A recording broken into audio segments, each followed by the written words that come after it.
it's disappointing to me, and it's sad, but at the same time, you know, just once again, all the detractors, they said this was going to happen, and they were right. Holy shit, Phil.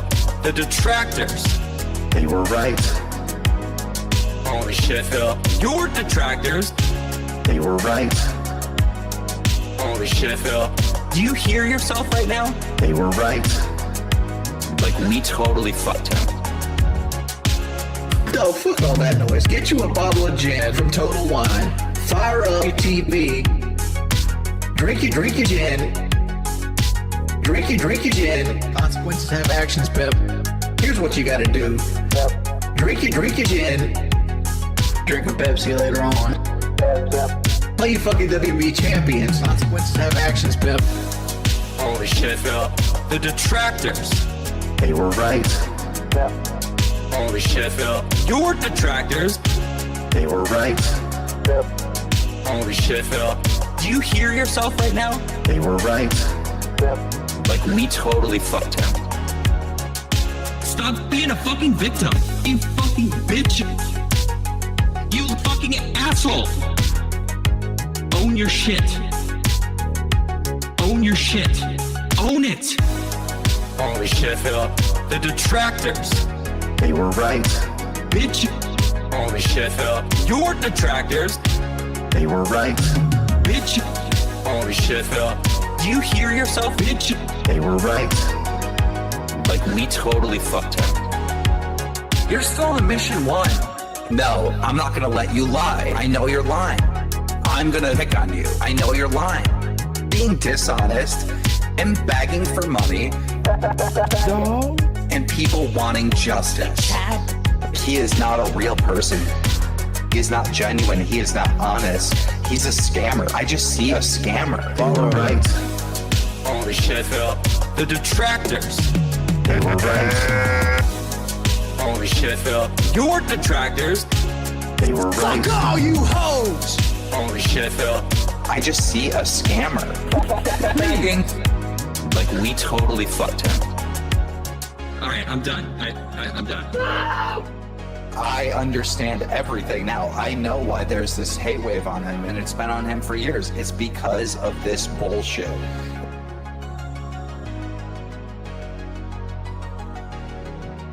American Mall. The champ is here. Yes. Yes. Baller alert, calling out baller alert. Got no problems with baller alert. With everybody on baller alert and anybody else out there talking shit about me, here we go. 35 years old. I just want the bust. Oh man, bust. Give me the monster. Bust. Wow, it's big. Bust. American Mall. I just want the. I want to have sex with your wife. Talk about my I wife. just want the bust. I just want the eating. The champ I is just want here.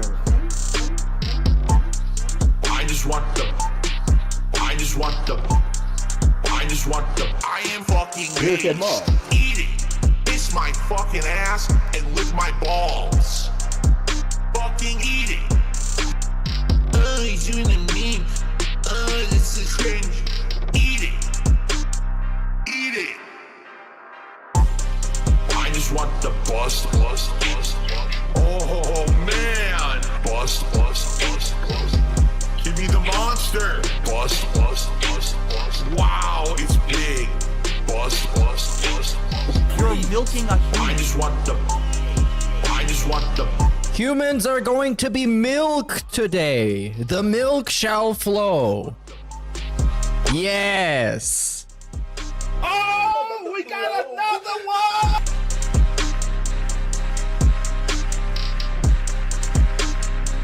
Fuck all you hoes!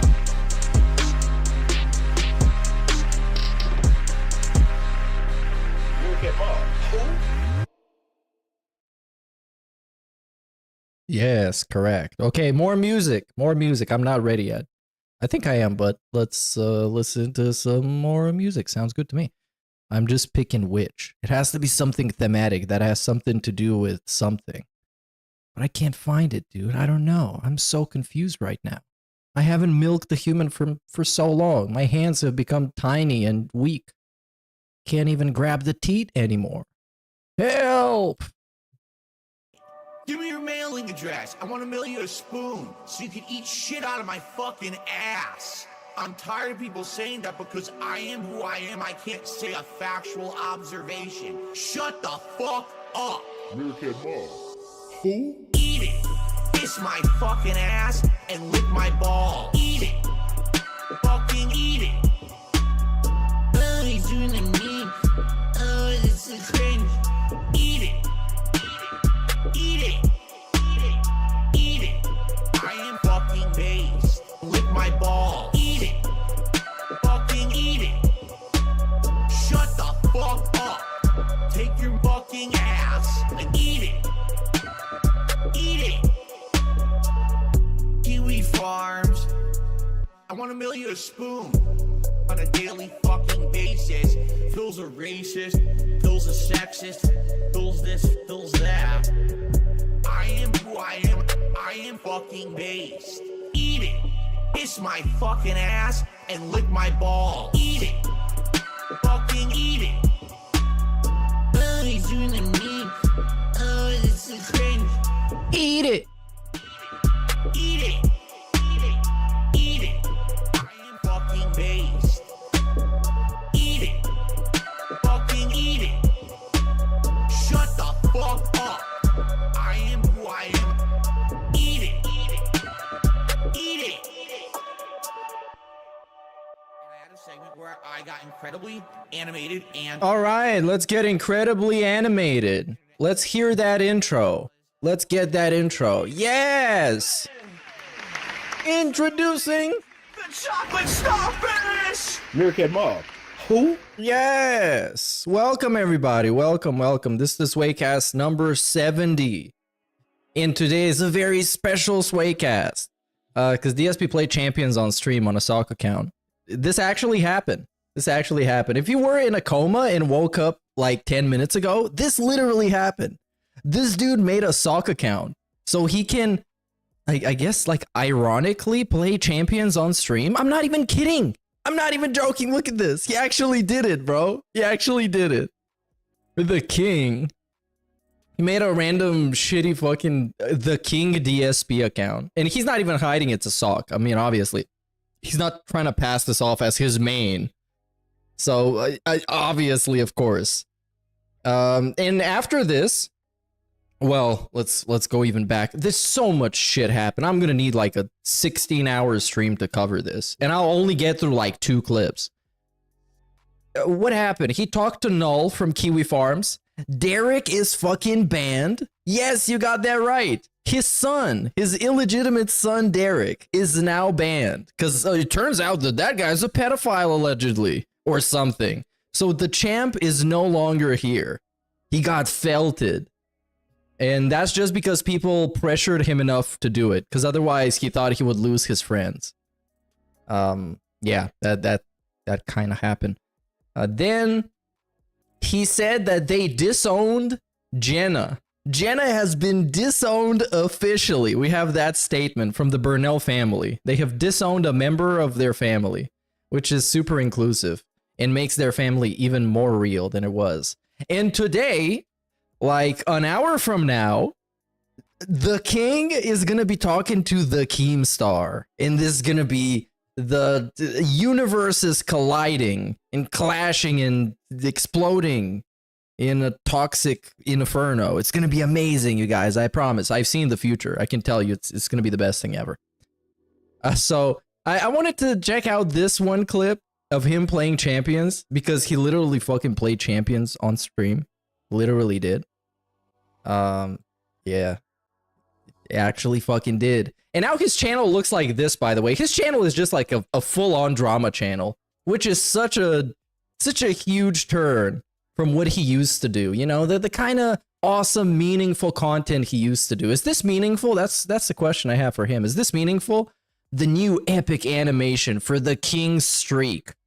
Look at this garbage. For receiving a $60. Literally, his stream is just like what an accountant would do if he had a stream. It's just counting money and asking for more. That's the whole stream. That's the King stream.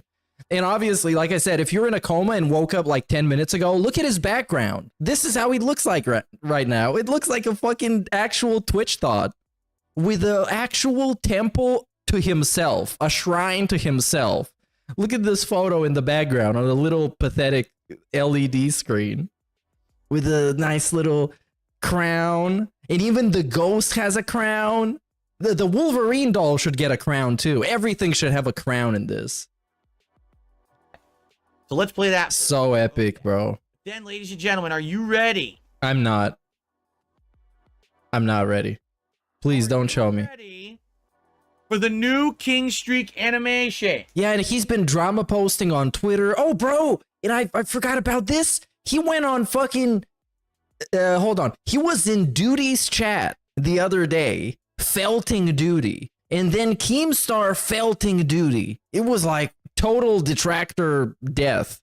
Absolutely. TDD, bro. It happened. It's over. We are finished. We're so cooked. We are extinct as a species. Ready for this? I'm not ready for this. I saw how good it was. I was like, holy fuck. Are you ready for this? Ladies and gentlemen, it is official. Hold on. Is it official? We have just hit. Whoa. Just watch this, bro. Watch this. Number. Yeah, and how can I forget? There's a new vest streak. And it's not even a vest streak this time. It's just the give me money streak. It's worse than the fucking vest streak. How, dude, it's crazy. This guy is a lolcow supernova. And after this, the fall off is going to be generational. Because fucking Kino Casino not going to mess with this guy forever. It's going to be another couple of weeks and then they're gone, making their usual stuff. And this guy's going to be working the King gimmick until he gets like literally 20 views. He's gonna die with this King gimmick. In his chat, his actual fans are already tired of this. They are completely finished. Yeah, look at this bullshit. Coffers are full. They are overflowing with coins. Beautiful, shiny, regal. This is so annoying, bro. The King's Court. Oh, Kino Casino is gone for a month? Are they having like a summer vacation? Oh, this guy is finished. This guy is over, man. Because they're like, he's doing all this to impress them and leech off of their audience. And once they're gone, it's fucking over. Our contributions. Thank you so very much for allowing me to... Oh no, he is winning so hard. This is amazing. Keep it coming. Let's keep crushing it. Let's keep doing it every single goddamn stream. Let's make it happen. Yeah, bro, this shit is fucking obnoxious as hell. On dspgaming. And I'm saying this like obnoxious as hell from the perspective of allegedly an objective and neutral viewer. This is just annoying as fuck. Time. Let's make the detractor see. Oh yeah, of course. Review tech piss his fucking pants and cry eating at. Bro, this guy is fucking dead. Why are we still shitting on him? This guy is gone. He's finished. Let's make all the enemies of the King's Court upset. Yeah. Sure, bro. Shitting, pissing, shooting ropes. like this, right? They don't have shit. And it just like loops. It's so fucking dumb. Of course, bro. Wait, get the fuck out of here. How? Not even 15 minutes in this stream. We already got like a whole ass scat segment. We're already scatological up in here. Come on, get him out of here. Kill the king. The king is dead. Long live the king of hate. The King's Court full of your coins and the coffers that ring and rhyme with current. Okay, that's enough. Yeah, that's enough. That is really enough. What else we got? Oh, he's playing a brand new hot game by Ubisoft and getting 800 views opening day. This guy has never been more hot than he is now. There we got a bunch of actual drama stuff. Duty bends the knee. Awesome Kino appearance in Street Fighter Bison. Then we got Keem versus Duty. Today I flush him. The end. Because of course. At some point he even had a segment dedicated to Duty. A guy that clips his videos. Called, what was it? Playing with Duty. Yes. Morse cat as you can figure, of course. Then we got some more decompression where we just talk about drama. Then we got Duty breaks the law but can't take criticism. Here's the proof. Is this the one where he talks about not being a pig? I don't know. And then he clips his fucking gameplay with Kino Casino. This shit is so fucking desperate. And of course, how could I forget? He was pulling Hogan's live on stream. Which, I mean, unless you show me the fucking receipts, I'm not buying this. But let's actually see. Maybe he really did it, you guys. Maybe he got a 7-star Hogan. You understand? Now, the final clip. Legit, because this is like the typical DSP sarcasm that most of you guys probably probably know about, which is like, we do the most sarcastic thing possible and we take it to the most extreme sense of it, and also it goes for as long as humanly possible. If this segment could go on for 6 hours, it would. Trust me. But he doesn't have that much time because he got a family to run and he got drama tweets to make and being on Duty stream chat. DSP wasted $2,448 on WWE champions and over 26K in this year alone. All right, first of all, complete bullshit. Okay, yeah, how are we gonna prove it? This guy, I love that now that he's back and he's more confident than ever, he's still not providing any sense of proof whatsoever and still hasn't about anything. It's just like, nope, felt it, and also you're an idiot. That is, I don't know where this guy gets his twisted fucking information from. No, I didn't spend $2,448 on WWE champions today, yesterday, over the weekend, in the last month. This guy's fucking nuts. All right? He's literally making it up. Now, here's the funny part about all of this. What's the funny part? He still thinks that this is something that's important. Are you ready? Ladies and gentlemen, this is my phone right here. You want to know what I'm about to do? I'm about to open WWE champions right now on my phone. Okay, I'm opening it right now because I've told you guys, you know I play it. I've admitted this, right? Are you ready for this? This is going to be a good one, folks. You ready for this? Hold on. I'll do it in full screen, too. Okay. Are you going to show the phone? No. I'm going to go to the... This is like when he did like 25 push-ups in the span of 20 seconds off camera and then came back and expected money for it. This is it. In WWE champions right now live on my stream. Are you ready?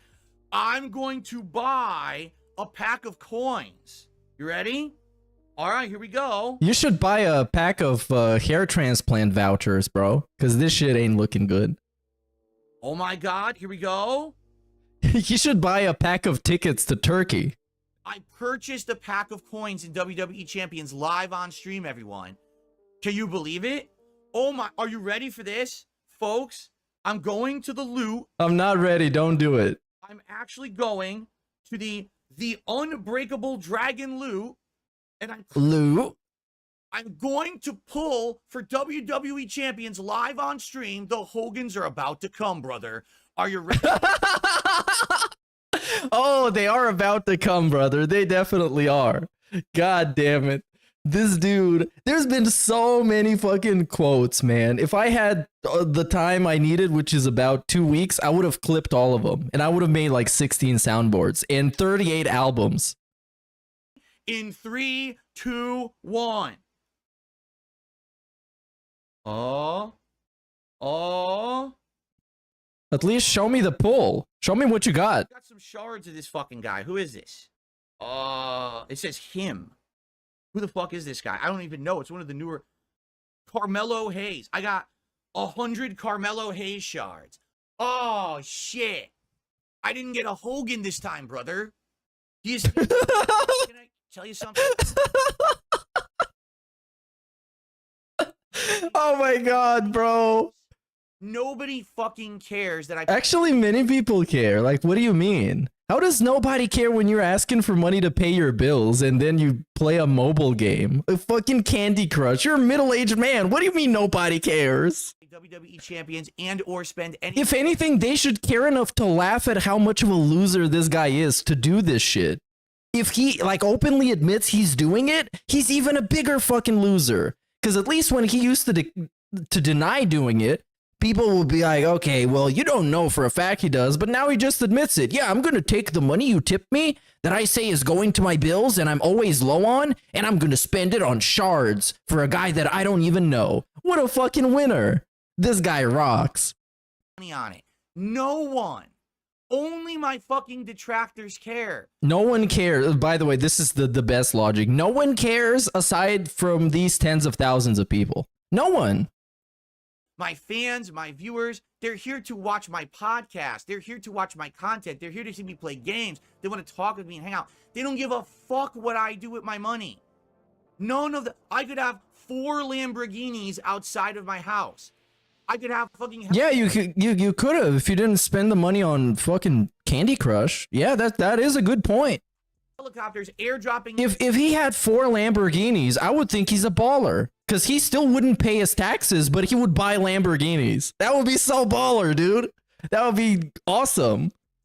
In giraffes. I could be doing blow off of the fucking desk in front of me right now. Yeah, and you would have a way more fun podcast if you actually did. You definitely should. It doesn't fucking matter. People are here for content, not for you, you incredible fucking brainless twit. Get it? Look, wait a minute. So I just admitted This man. WWE champions, and I did a pull, brother. Right? Oh my god, the way he says brother, he just like injects it into the sentence. Man. Guess what? Let's take a look at the stream attendance. Oh, look. It went up. Whoa. Viewers now. Holy shit. Wait a minute. Oh, look at this. Ladies and gentlemen, I'm not kidding you. I just received a $100. $100. What a crazy flex. It's a crazy flex. If he says he's going to spend it on pulls, that's going to be godlike. From Bohi Pants. Please say you're going to spend it on pulls. I'm really enjoying it. Thank you, Bohi Pants, for a very generous Please say it, please. $100 tip here on the stream today. And in fact, to celebrate that, You gonna do another pull?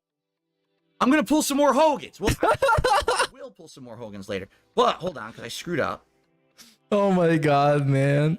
The special celebratory animation. Oh, and of course, first we gotta play the fucking shitty ass animation. Oh, and he's doing a little dance here. I've seen this on Twitter. This is Ready? an epic streamer moment. Ready for this? Oh my god. Here we go. Oh yeah, I seen this part. This is a highlight, all right. Look at this fucking dance. This guy is like straight from like the 1940s, man. He should have been sent in the trenches. $100 for Hogans. In the song as well, it's like some weird fucking musical song from back when they didn't have color TV. I got $100 for Hogans, and my viewers are going up, and everyone likes the content. And Oh man, this whole saga is gonna age so badly a couple of months from now when he's back to like begging for tips and talking about staying away from drama because everybody betrays him. Everyone's gonna be playing this clip. This clip is gonna go double platinum in the hood, in the detractor hood, that is, not in his hood, because we can't even get in. There's gates in front of it. fucking duty, because he's a piece of fucking shit. You're a fucking moron. Nobody fucking cares about this but you and the other stunted detractors. The stunted. Content. It's not. No one cares how I spend my fucking money but you. And it ain't your fucking business. So kiss my fucking ass. Oh, he's so seething, bro. This is the definition of seething. And I fucked up my layout. But yeah, this is the definition of seething. Like, kiss my fucking ass. He's so mad. Why are you so mad? I thought nobody cares. My fucking money. If that guy is so stupid and he's so trash, just laugh at him. Don't be seething like that. Come on. And he bought a new SSD that costs like $300, by the way. That's a update. He's non-stop spending since the whole saga started. Non-stop. You might have been thinking, man, this guy had been broke as fuck, and now the money started coming in. He might save it up, maybe take his wife to a staycation, maybe feed her some more hamburgers. This time, something better than the usual stuff they get. Nope, nobody. We're buying actual worthless bullshit and gimmicks. We're buying more gimmicks, brother. Oh my god. And then we got another. How much fucking drama? This is insane. Look at all this. You can actually count on one hand the legitimate, genuine, meaningful gameplay segments. By the way, his camera, like, what the fuck is wrong with his layout? Look at how huge his camera is. I thought he used to keep it in like 4:3. So it wasn't invasive and it didn't take up a quarter of his screen. And now it does. And I guess that's dope and it's the best.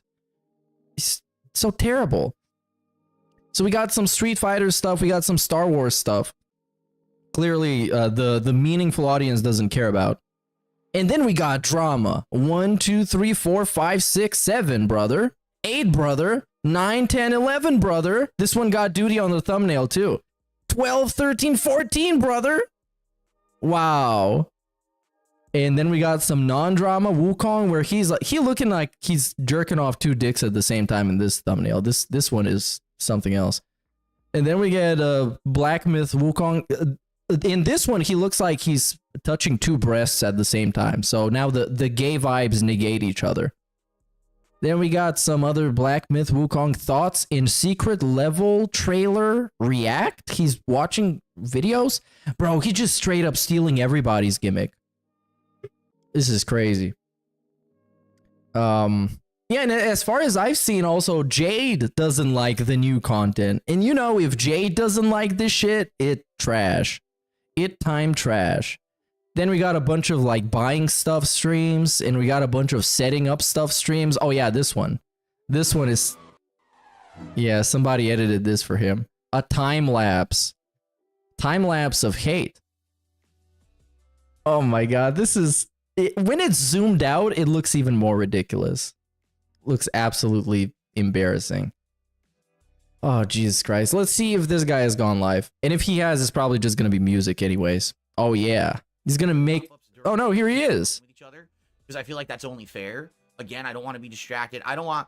Because you know what people will do? They're going to be like, oh, well, since Phil's not going to read chat and talk with us, we'll make, like, offensive YouTube accounts.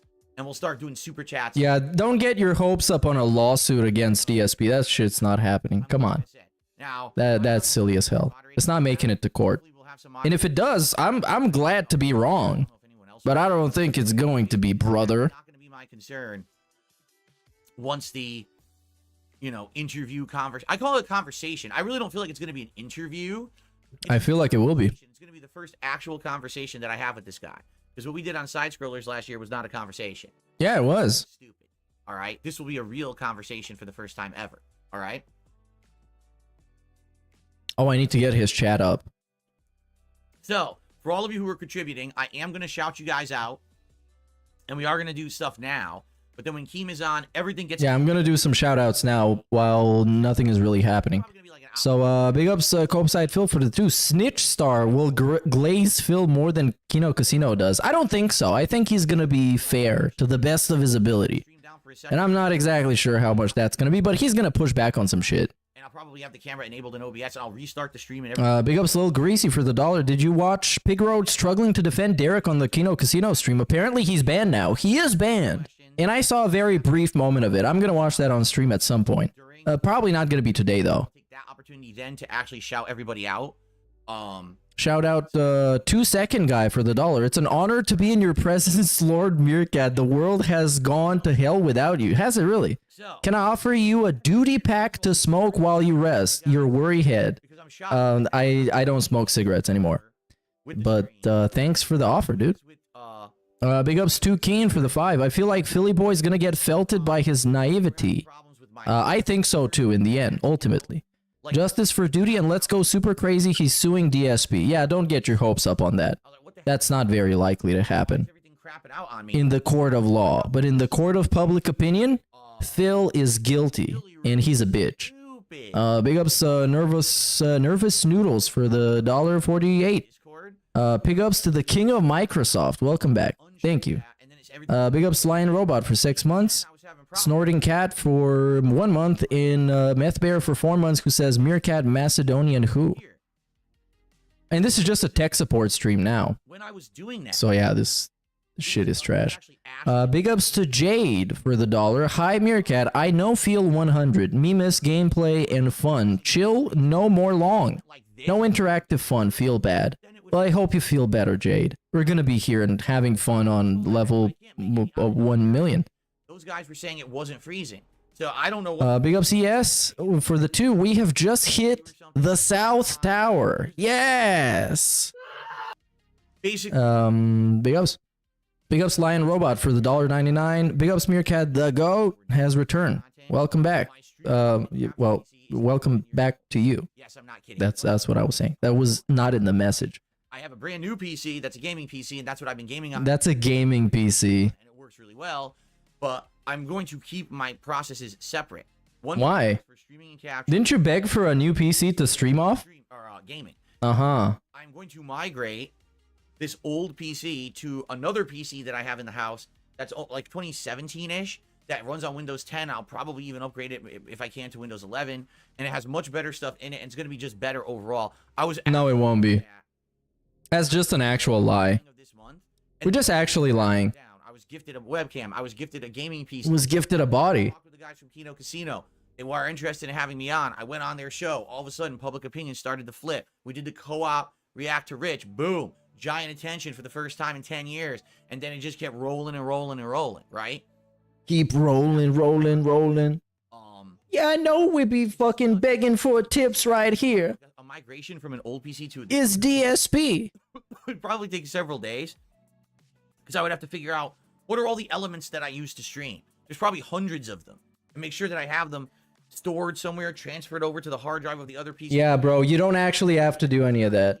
It'll take some time. And I guarantee you, even then, even if I did it perfectly, there's going to be tech issues and shit I have to deal with. So it's a matter of like having streaming suspended for several days so I can fix it and get it working and everything. And then when I come back, I'm going to be even better than ever. But I just didn't have the time to do it. I was totally going to do it in early August, and then all this stuff happened at once. It was like, holy crap. Now, you see, here's the thing. So if someone says you could clone... We're talking a 10-year-old PC running on Windows 8.1. Bro, you got a brand new PC. Why are we still crying about it? What you're talking about is like equal PC to equal PC. Oh my god. It's not going to work. Trust me. This guy sucks for a king. To prepare... How can a king not have a brand new PC to stream on? And only a brand new PC to play video games on? What kind of a king is he? That's a fake king. Listening to feedback and learning over the last week or two. Yeah, listening to feedback. Just get Keemstar in already, man. Come on. Why are we wasting everybody's time talking about a fucking computer? I hope it's smooth today. I hope we don't have issues with the thing going down, all kinds of shit. I really hope not. The broke king. The king of the poor people. There will be a lot of old programs and... The homeless king. Exactly. You're talking stuff, 10-year-old shit. Old versions of, like, Discord. This Discord I have is old. It hasn't updated in ages because it can't, because it says, oh, you need modern Windows to update Discord. So I'm using, like, a really old version of Discord compared to what everyone else is using. You know, that's where I'm having these issues. No, you're not. No, you're not. You have a brand new PC, bro. That's all your excuses taken care of. You begged for this for 2 years, brother. The camera was flipped because Discord always... 2 years, man. It was constantly like, oh my god, you guys, I'm gonna be late to stream today because the PC isn't booting. What if it's broken? I can't afford a new one. Oh man, the fans are broken on this PC. What if it's broken? What if it doesn't boot up someday? I can't turn it off because it might not come on. Oh my god, you guys, I can't have a fundraiser for a PC because people are not gonna support the tips goal. And now he gets a brand new PC. Hey, you know what? I'm going to keep my processes separate, and I'm just going to play video games on it, even though I have 2 more consoles. The latest generation console. We have over 1,000 viewers, and we're not even doing anything. That's fascinating. It's absolutely based. There you go. Okay, I feel like what we should do... What? We should do the schedule? We should do shout-outs. Shout-outs? Shout-outs to do already. Come on, man. We should do shout-outs. Chat. It's like, unfortunate. I don't have to do that before we start, but it seems like we already got issues here. We got problems. Let's do some shout outs. And here we go. So, just to start, it looks like So Germ70 did a $10 super chat, and he goes, "Did you know that your detractors are saying that they're going to raise money to sue you? You should save their fundraiser video and see a lawyer and pre-plan this case." Listen. No, he should see a therapist and tell him about all of this. Address this, because I don't even know exactly what's going on, because I don't pay attention to them. Nor Let me address this, because I don't know what's going on. That's the best way to address something when you know nothing about it. It's like, what are you going to sue me for? I'm the one For being a who bitch. streams all day and makes positive content. You're the guilty. ones who shit on me all day. If anything, it would be the other way around. Yeah, do it, but you're too broke. I said I will never do that. I will never sue anyone. I'm not going to go out of my way to abuse the YouTube system or nothing, right? Apparently, from what I'm to understand, Where did you understand that from? someone impersonates you and your identity and hits us detractors with false copyright strikes. Bro, now he knows all about this. He knows shit I don't know I about. want you to think about that statement. Someone impersonates you and uses your basic identity information to issue false copyright strikes against us. So we're going to sue you. Who is the owner of the broken system of copyright takedowns? Is it me? Do I operate Content ID and or DMCA on YouTube? No, I do not. I thought you were the king of YouTube. If you're going to sue someone, you have to sue YouTube, not me. Because I've told you a zillion times, I'm not involved. I've even talked to YouTube chat support about this. I've explained to them. I have documented cases where people are saying videos are taken down in my name and I didn't do it, and YouTube support answered. I have a documented case of you being a bitch.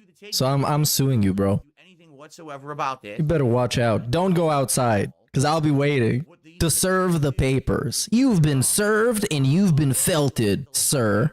Excuse me, my king. Us, not you. Like, I was literally told, you have no power whatsoever. Right? We should take DSP to Judge Judy. So, And it's gonna be, who is it gonna be? It's gonna be Duty, obviously. Judge Duty, bro. That's how we're gonna do it. This is the detractor version. fair is fair and what's right is right. People should not be. Duty's gonna open up the show. It's gonna be like, hey, what's up, you guys? It's Duty back with another banger Judge Duty episode. And today we're having Darkside Phil versus Almighty Tevin, ALT Insider, Super Crazy, and Snort Burnell. I don't do it. All right. So I don't know what they think they're going to sue. You like if you went to a lawyer and you explained the situation, right? The lawyer would be like, well, what is the issue really? The issue is YouTube's copyright system. Apparently it's being abused. So you have to go to YouTube. You can't go to me. I have nothing to do with it. I literally have no involvement. I don't get notices when these things get taken down. Nothing. Half the time, they don't use my real information. They don't use like an email address I have or nothing. They're just using my name and physical address, and that's it. And YouTube is dumb and they grant the false claim. And by the way, this is so rampant. It's happening all over on X as well, Twitter. Like it just happened to a ton of people on Twitter. It happened to PPP, Ashton from Kino Casino. Oh no, my friend. Video because it had my Yeah, why did you do that, Phil? I claimed Ashton's post on X. Of course I didn't. These businesses are so afraid of litigation and being responsible for copyright infringement. Oh my god. Why did he take down his friend Ashton's post? You guys. Friendship ended? I think so. I think Ashton has been felted And here's the funny part too. by the king. I almost guarantee you, if they dig deep down low enough, they'll find a lawyer who just wants their money and will take it, and knowing well that the case would never go anywhere, and they'll take their money anyway just to waste their time. Is that something like what you do? Taking money from people to waste their time? That sounds like the level 1 lawyer to me. Detractors you're addressing. Burnell Law. I take your money. Detractors unless I absolutely have to. In this case, this has been talked about publicly for many, many, many years. And, nothing as of now has ever happened. I would hope that even if these unhinged people were that unhinged and dumb that they raised money and went to a lawyer, the lawyer would be like, there is no case here against Phil Burnell. Perhaps you have a case. There is a case against the king, though. YouTube. King Phil. Hey, YouTube. You screwed up. You have a system here where, Bro, this is taking way too long. Just say you know nothing about it and that the guy doing it is an idiot or something. this is a legal action. Why are we talking about it still? Because here's the thing. All these takedowns, supposedly, YouTube has never contacted me once. And Keemstar in the background is just killing me. You can reach me on my streams. You can reach me on my Twitter account. You can reach me on my streams? All these methods. What? YouTube has my business contact information and can contact me on this stuff. They don't. They just blanket grant claims. That's on YouTube, not on me. I didn't make the system. I don't like the system. I wish they would fix the system. You know what I'm saying? So again, I don't know how involved I could possibly be or what I could do. I've tried to help my own detractors and nothing comes of it. He tried to help us, you guys. All right. We didn't take it, so now it's over. What can I do? So this is since we have. He tried being our friend, and it didn't work. Now he's gonna be our enemy, our nemesis. You know what they're doing? You don't. You need to sue YouTube, not me. If this is the case, if really this is happening en masse, I was advised literally by YouTube support chat. You need to get a lawyer and contact YouTube. Maybe not sue YouTube. I'm kind of misrepresenting that. Just get a lawyer and have your lawyer contact YouTube about this. And what if I get a hitman? The situation and resolve it without. What can I do then? Right? Why would you want to go through years of lawsuits and shit? It wouldn't make any sense. All right. And just for clarification, guys, if anyone were to ever actually try to sue me, yeah, I'm going to need help. Bro, no way. I went through a bank. No way. We got a legal fund kind of pseudo bag. What the fuck was that? So I hope that hey, you guys, just so you know, if somebody sues me, I'm gonna beg. Just so you know. As you know, I work Just so you know. Hypothetically, it's a hypothetical beg. That's like when your girlfriend says, if I was a snail, would you still love me?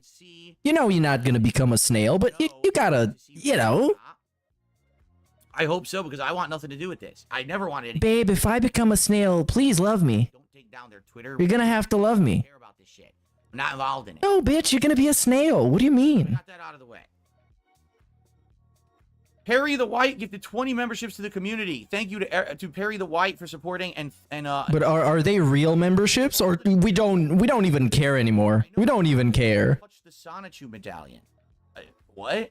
No, people who touch the Sonichu medallion are cursed and basically get destroyed. I'm in the opposite. I'm going up, not down. I'm on the rise right now. That's because I stay away from the Sonichu medallion. So thank you for the super chat. He's on the rise right now. 10 memberships. No, 20 memberships to the community. So again, congrats to anyone who got a membership there. Jack Anderson, 30 months as a member, says good morning. Bernie Gores did a series of super chats. Oh, he said it. I don't even know what he's talking about. I think he's referencing a detractor, so I don't understand what he's saying. Huh? What is he saying? What is he actually saying? Thanks, Bernie. And Purple Pickle Yum Yum also did a super chat. He said, don't read Bernie's name out. It's a troll name. Oh, really? Oh, I'll just ban the guy now then. Oh, no. He was giving you money, bro. You don't do that. Viewers are excited about Keemstar potentially joining the stream, but the majority of the chat is focused on Phil, DSP Gaming, and his recent drama. Wait, what was that? Thanks for all the super chats, stupid. And oh, now it's different. Free money. Thanks for the money, dummy. Free money. All right. As opposed to the other kind of money he gets from sitting on stream and getting it, which is earned money, I guess. I don't know. First tip of the day is $6.90. Someone says, I think the Noel interview went fantastic. Remember, really? He may seem reasonable, but typically he has ulterior motives. Don't let him talk you into something stupid. What do you mean something stupid? Banning a pedophile and you admitting that you've been defending a pedophile because otherwise your trolls would win? That's something he actually fucking said. If he bans Derek, man, the trolls would win. That's not what we're doing today. They would win. You know what I'm saying? Like, people have it's a middle-aged man saying this shit. It's not a 16-year-old. This is not Sneeko saying this shit. Even fucking Sneeko wouldn't say shit like this. Right? This is not... Man, my trolls will win. Being jerks to each other. Or the opposite. Oh, you're going to become a part of my show. No, I'm going to be part of your shit. That's what you did to Keemstar. That's why he's showing up on your show. Because you offered him either $50,000 for you to go on his show or him to show up on your show. That's literally it. What happens, right?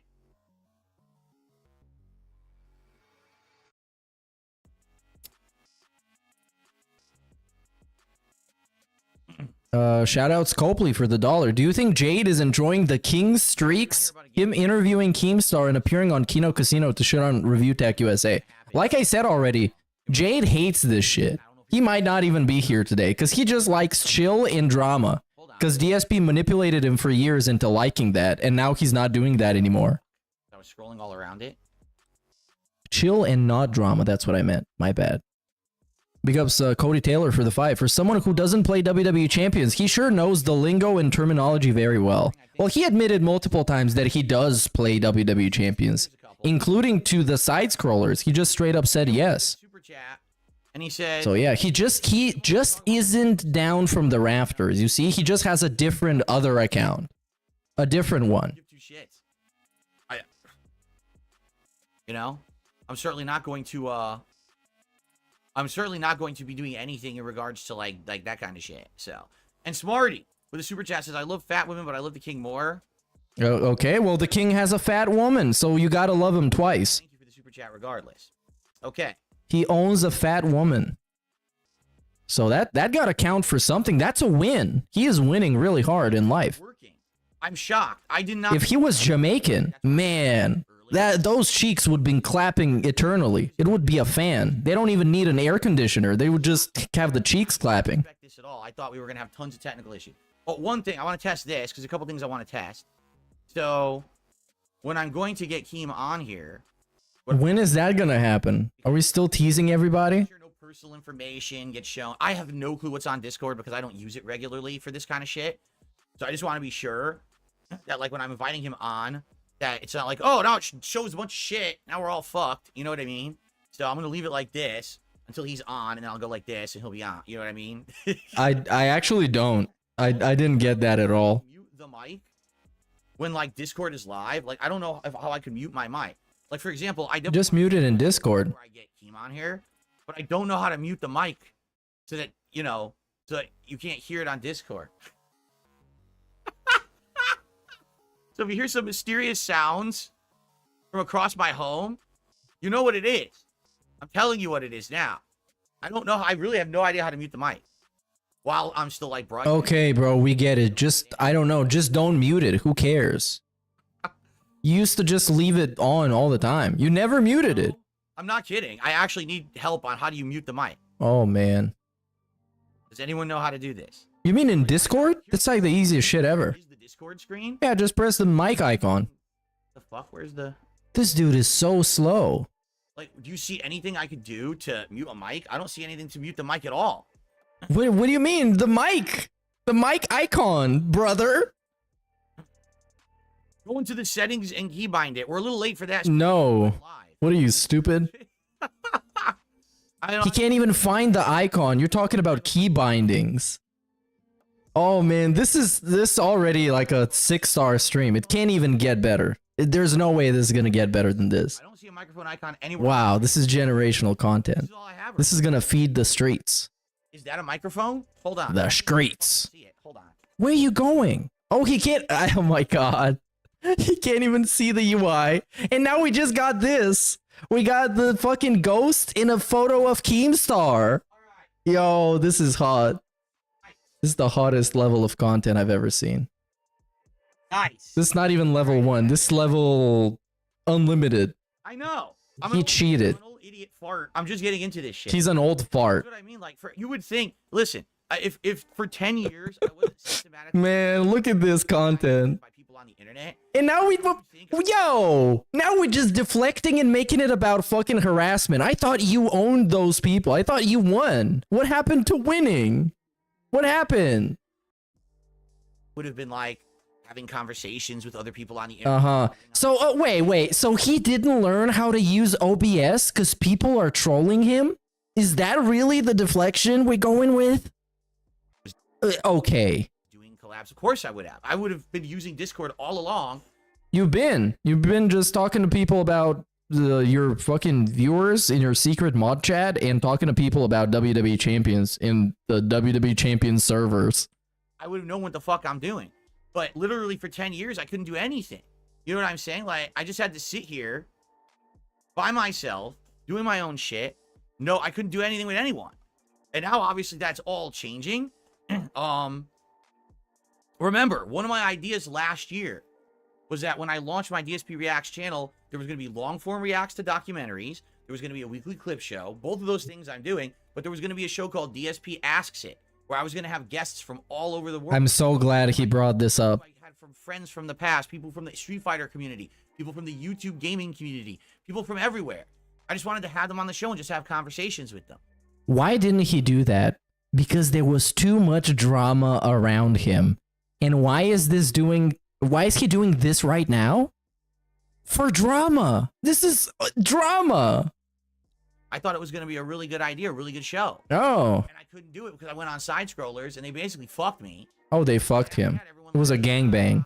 Feels a joke. And I'm like, well, They gave him AIDS. me anymore. I had one guy who literally outright told me, I have nothing against you. They gave him the monkeypox. A fucking public image right now. Everyone hates you.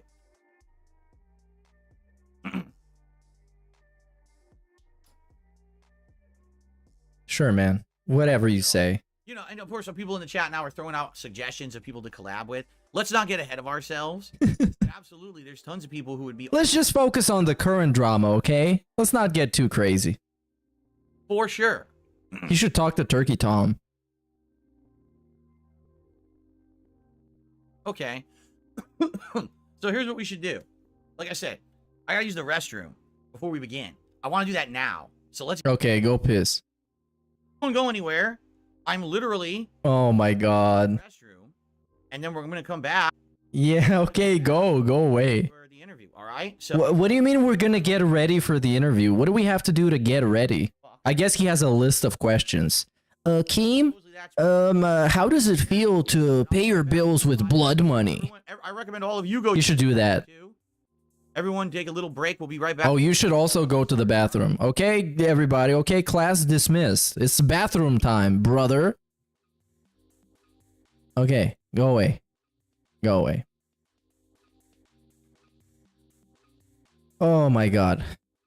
This is already hot. At least it's not too late. At least he didn't actually spend like 3 hours hyping this up and then Keemstar joins. Hopefully it's gonna happen in the next hour. Hopefully, but I don't know. No promises. No promises, because nothing is ever promised in the land of whatever the fuck this is. We're seeing insane levels of hangin' and bangin'. Insane. We've never hanged and banged harder than we are currently, and in the last couple of weeks. It's just like every day I wake up to some new insane shit that happened.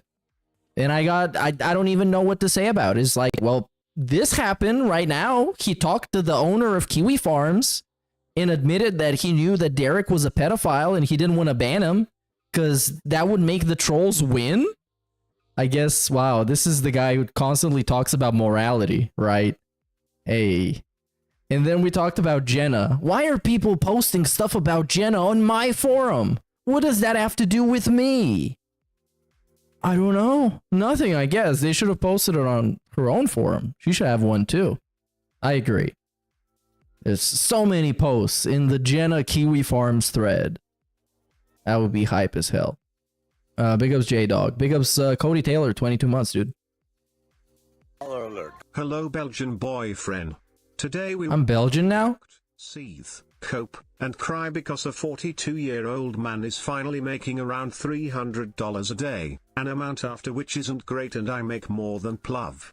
Still no retirement plan, no 401k, no stocks. Yeah, this is what makes it fun. This is what makes it fun. Cause like this shit legit doesn't matter. He could get like $1,000 every day and it would be fucking gone within a month and he would be back to begging. And the hype is gonna be gone and all these gimmicks he's doing right now, they're gonna be gone within at most 2 months.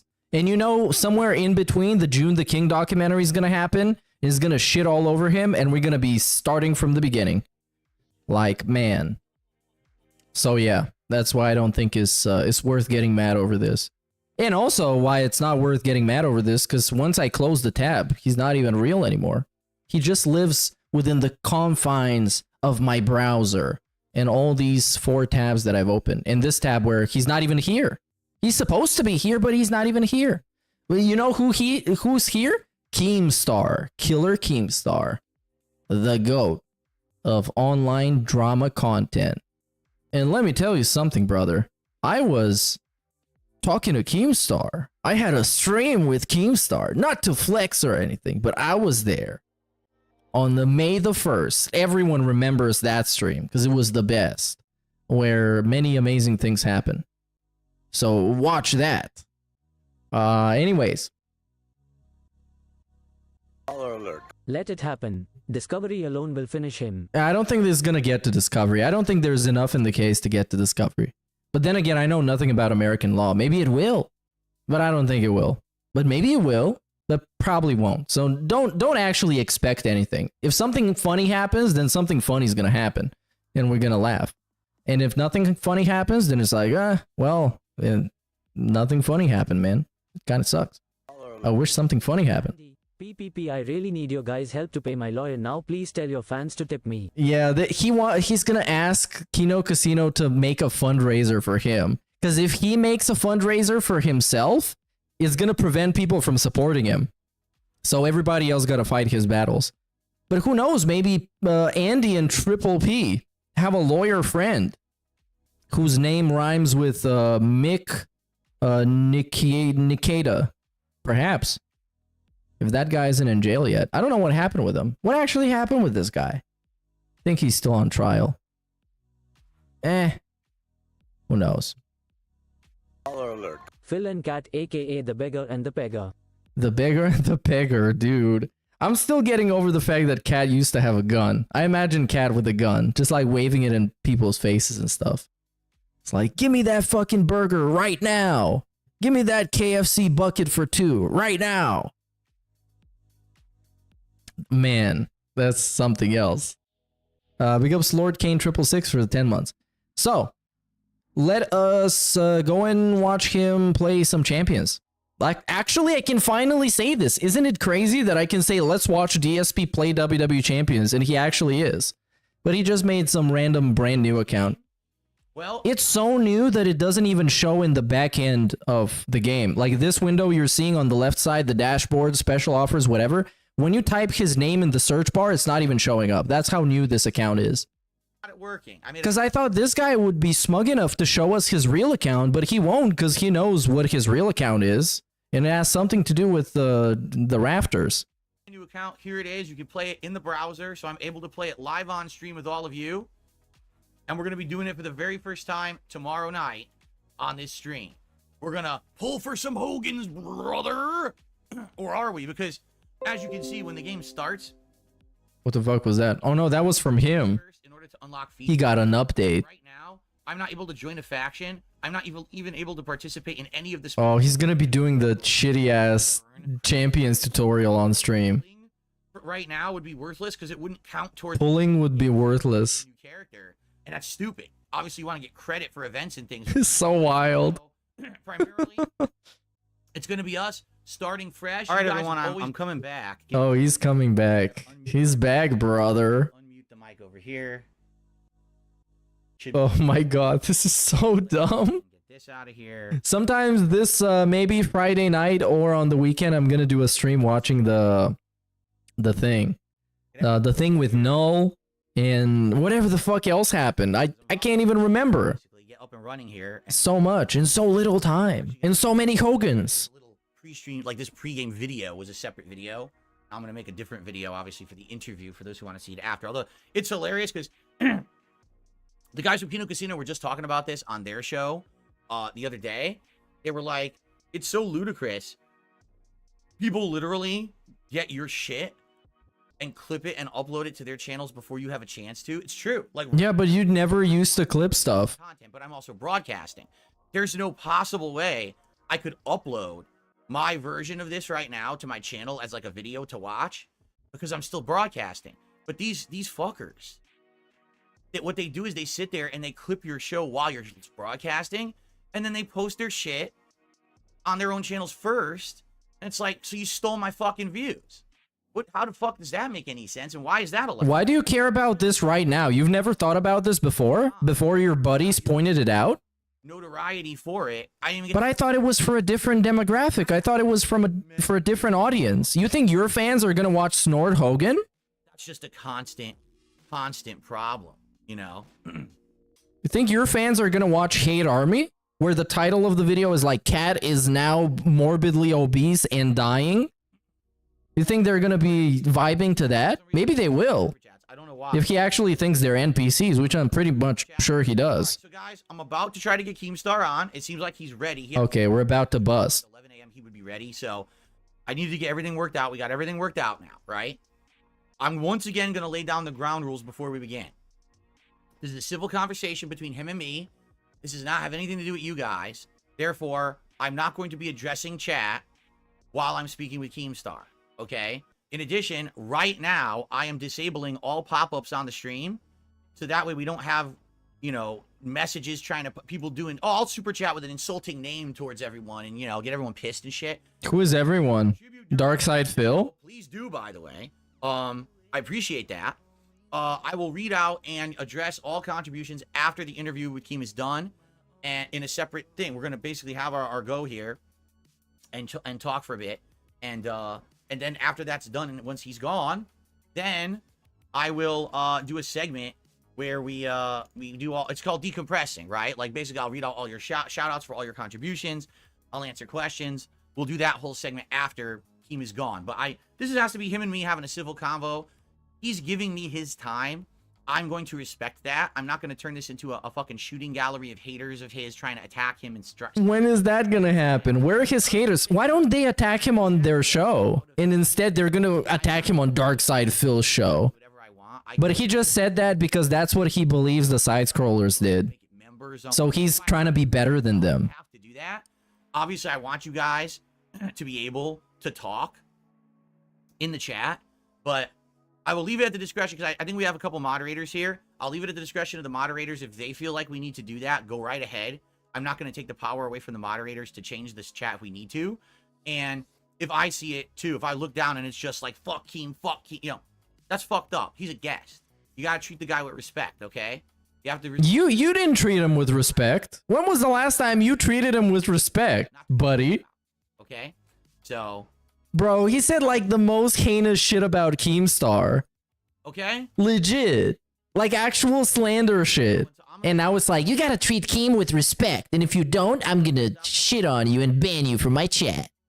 Sounds good, brother? Not recording anymore. I'll let that encode. And then I'll get a new recording going and I'll try to get Keem on. Alright, yeah, just get all the recordings, Grandpa. Just pull out the camcorder. This is gonna be so cringe. I am so ready. This guy is gonna be living his interviewer fantasy. We're gonna see how good he is at interviewing people. Level 1 podcast. I'm going to have my first ever guest, Keemstar. It's going to be interesting. We're going to have a civil conversation, and I don't know how it's going to go. Oh my god, he's already using the soft boy voice. The soft dog voice. And I feel like this is a good first step towards having a real conversation rather than yelling at each other from our various perspectives of our content, right? So let's see how this goes. All right, and go from there. So first things first, I want to make sure that I don't accidentally reveal any information or anything, which would be pretty fucked up if I did. So let me do this just to make sure there's nothing on the screen. What are you talking about? It looks like it is. Are we interviewing a fucking some guy that's hiding in a different country? That's like hiding from the FBI? What are we trying to hide? Some personal information. Hey, this is so confusing already. And this is a part of the recording, by the way. This is something you gotta sit through. He couldn't start recording once Keemstar joined. What's going on? Let me get you on screen here. And be like, okay, Keem, were you ready to start? Oh, here he is. What is this? Fucking pop up. Let me get rid of that shit. Just press the X, Grandpa. Good morning, sir. How are you doing? Good morning, sir. I'm doing great. I was listening to the stream before And he's clipping. Hey, we're not going to deal with Keem hate. He's a guest here. And now it makes more sense to me why you were so upset with side scrollers, right? Is if you're a guest on a show, your philosophy is like you should be treated as such. Right. I mean, you're giving me your time to be on the show today. And by the way, you're the very first guest ever on my podcast in like 3 years I've been doing this. That's to be respected and to be grateful for, right? We're already licking balls. Was, you know, I feel, well, first of all, actually, I know we're going to talk about side scrollers in a second. I actually have something I want to say to you before we even start, okay? Because I feel like I want to preface this whole conversation with something. All right? I saw your response to my response. So we're responding to each other in our own content, right? We're finally going to get to have a conversation man to man today, and I'm really appreciative of that. In your response, you basically said the reason you apologized to me is because you felt like you were being a hater, that you saw that I'm kind of a little bit on the rise now, I'm having a redemption arc, and you felt like even though you think I might squander it because I have a track record of doing the wrong thing and squandering stuff, that you don't want to crap on that moment, right? And I want to say to you, number one, I appreciate that because I didn't expect that from you. But when you said that, it made me think as well about myself. And I know for a fact that before you ever even like mentioned me, I had mentioned you in a negative way. Bro, this guy's already talking about himself. Reality, I'm the one who kind of started any kind of bad blood between us because for the last 10 years, I've basically been hated on. I couldn't. It's already about the trolls. You know, I kind of had to hide on my channel just broadcasting for my audience. And I didn't have opportunity to really do the things that everyone else around me was getting to do. I couldn't do a collab because my detractors would go, Yo, I can't believe this, bro. Not even like a minute into the interview he's interviewing this guy, by the way. And he's just talking about his own trolls. I want to, before we even begin, I want to apologize to you, Keem, because I feel like I'm the reason why all the bad blood actually started. Because to be publicly admitting this, I'm jealous that you are as successful as you are. I feel like at one point I had a good thing going and it got taken away from me because of a series of bad circumstances, a lot of which are my fault. And I shouldn't be crapping on you just because you found a way to be successful in your own way. I may not agree with the way that you've become successful. It's like a moral thing or a philosophical thing on my end that I disagree with some of the things you say and do. But that doesn't give me the right to then totally dump on you. I was a hater of yours long before you hated on me. So I just wanted to get that out there. It's my fault that we kind of started the bad blood. Yo, the first thing he tells him is that he's jealous of him. I very much appreciate that because you're right. I mean, that's kind of how it started. I didn't have a personal beef with you at all, but you know, as someone who is a drama merchant like myself, you know, if somebody like yourself starts swinging at me, okay, well, now I can make a Twitter video. Now I can make a response to this. You know, that's always kind of been my game, to not run away from drama, but to embrace it and, you know, make content out of whatever's being argued, right? So yeah, I do appreciate that. That makes sense. And I think to the outer world, the people that aren't really paying attention to you with a magnifying glass, there's a lot of misconceptions, right? Like when you're out there and you're saying, I don't like drama, and most people don't believe that when they hear you say that, right? But I think it's true. I think it's genuinely true. You want to have positive content. You don't want to go back and forth with someone. But maybe now you're realizing it is smart to call out certain bad actors. It is kind of smart to like kick back to other people and get your point across, even though it might be drama. Yo, he's hyping him up to do even more drama. Progress in the end happens because there was a fight, there was a debate, and ultimately everyone settled on a decision in the end, right? Right. And you know what? Being through 10 years of harassment, I'm not saying everyone else on the internet commented on it. I'm talking about these crazy... Immediately, my trolls! There is a large group of people who can be clapped back at.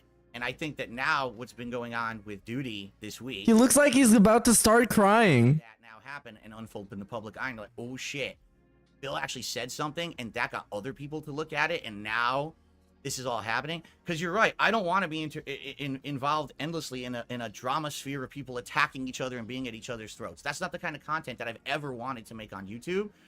But it's kind of hard to not get involved when after 10 years of being abused, people have such bad misconceptions of me. And I think that it is time to maybe start focusing in on certain individuals who have been the worst bad actors in all these situations. Yeah, real quick, the chat is saying that I have bad audio. I don't know if it's... Yeah, I don't know. Does it sound bad to you? Hey, there we go. It's fixed. How can I say, like a little mechanical almost? Let me turn... A little blown out. I'm going to turn mine down. It's good now. And then if you right click on me on Discord, you can either turn me up or turn me down. Gotcha. Like right click right on my face. There you are. And, all right, turned you up a little bit. Hey, we got Keemstar's hashtag. It's Keemstar8206. Way better. Cool. All right. I wonder what DSP's username is. But yeah, ultimately, you do have to pick your battles, and some battles you absolutely you need to take. Like the thing that just happened with Duty and calling him out, right? Right. You know, there are certain people that are just stealing your content, and they're not adding commentary, and they're not the good guys in the scenario. Regardless of what you think of DSP, they are the bad guys. They're stealing content and uploading it, and that doesn't just go against DSP. That goes against the entire, you know, online entertainment sphere. There isn't a single creator that would support what Duty's doing. No one would, you know? Yeah, we know the rules. We've been in the game for a while, and we know what goes Yeah. and what doesn't go. Listen, originally, over 10 years ago, when people started that, this is how you don't play. Oh my god, I thought you were gonna interview that guy. I responded poorly. Why are you just talking about yourself? Back then, you're talking over a decade ago. What's allowed, what's not. But now we know. As long as you're making a transformative work, you're making Bro. content, you're commentating on it, you're criticizing something, you're cutting it up, so it doesn't. Yeah, I'm doing that right now. Pace job. Except I'm not cutting it up. Some of these people are doing is just like I was just saying this right before you got on, Keem. These people broadcast as you're broadcasting, and they're clipping and they're uploading it to their channels before you even finish your broadcast. So how am I supposed to have a chance to make a buck on my own work when you already? But you're not clipping your shit. Your channels with no commentary or anything. It's absolutely not acceptable on YouTube. It's not only against partner program rules, it's against the law. It's against DMCA law. You cannot do that. You you really think you could take a movie like Avengers Endgame and just It's not like Avengers Endgame. can't do that. You Get it? can't do that. Yeah. So anyway, yeah, and this whole thing with Duty, I didn't want to have to do it, but you know, you get to a point where it gets so bad, and people are telling me this guy is literally now bragging, like he is bragging on his channel that he made $5,000 last month on ad revenue, and it's literally all of your content just on his channel sitting there. And I was like, you know what? Now that I actually have a little bit of clout, now that people are watching my content, I have clout now. Cloud side Phil. and man, did it take off in less than a week. Already, this guy got blown up. Like everyone knows what's going on, and Why? It's not because of you. It's because Keemstar shit on him. today, which I have nothing to do with it. He got clout. I don't even know how to report a channel or anything like that. And now he knows nothing about it. When you're breaking the rules, and I don't even know how to report a channel. What do you mean? You've given people DMCA strikes before. Someone else making money off of them. When it gets turned back on you, I don't even know how to report a channel. I don't think that It's just straight up lying. good for a decade, and now they're oh shit, wait, now I can't just do whatever I want anymore. And I'm just gonna forewarn other tractors too. There's some out there that are doing the same thing Duty did. You got to be careful now, because now I get the feeling there's going to be people coming after everyone because he was the first. Who are people? Saw what happened, so Who are the people? Are you sending out hitmen after people? I think You sending out assassins? involved with him getting demonetized. So He want to threaten people, but he doesn't have the balls to do that. So he's like, oh man, maybe someone's gonna come after you, brother. and as someone who's like an expert in this space, it just drove me nuts. So I tried to call into his show and give him advice, but he wanted to do the blood sports thing and interrupt me and talk over me and spin a narrative. And it's like, bro, what are you doing? I was like, all right, well, let's agree to report your channel to YouTube and have them review it and see what happened. No, don't do that. It's like, okay, you're admitting that you're in the wrong, right? So I never did that. I never reported him to YouTube. But what happened is I then on Lolcow Live reviewed the Me and Duty debate or whatever and talked about it further. And that stream on Lolcow Live actually got dinged for bullying and harassment. We got a warning strike. So I had to call YouTube and say, hey, can you review this? Because I don't think I should have that warning strike, right? And as they're reviewing it, because they need more context of what I was saying about Duty, they're hearing me say, hey, look, you're in violation, Duty, of copyright. You're in violation of the YouTube partnership program. You're in violation of TOS. So I think maybe indirectly, YouTube's reviewing Lolcow Live.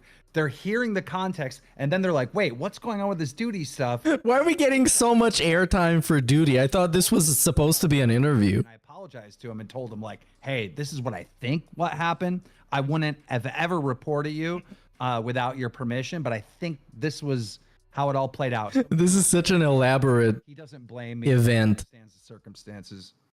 Yeah, it's funny because this is all for me, as you know, I've been basically shat on for again a decade, and people kind of started with positivity again. Bro, what do you mean? Sudden, you know, people listening to what You used to get like 1 million views making gaming videos. Well, one gaming video. my detractors have literally crapped on me on a daily basis. I never took action against them, right? I didn't strike their videos. I didn't give them. You literally did though. Bullying me and shit like that. But now all of a sudden, it's like a karma thing. Like it's coming back on them. Like Review Tech, I didn't do a damn thing, and this guy's life's falling apart. His streams are falling apart.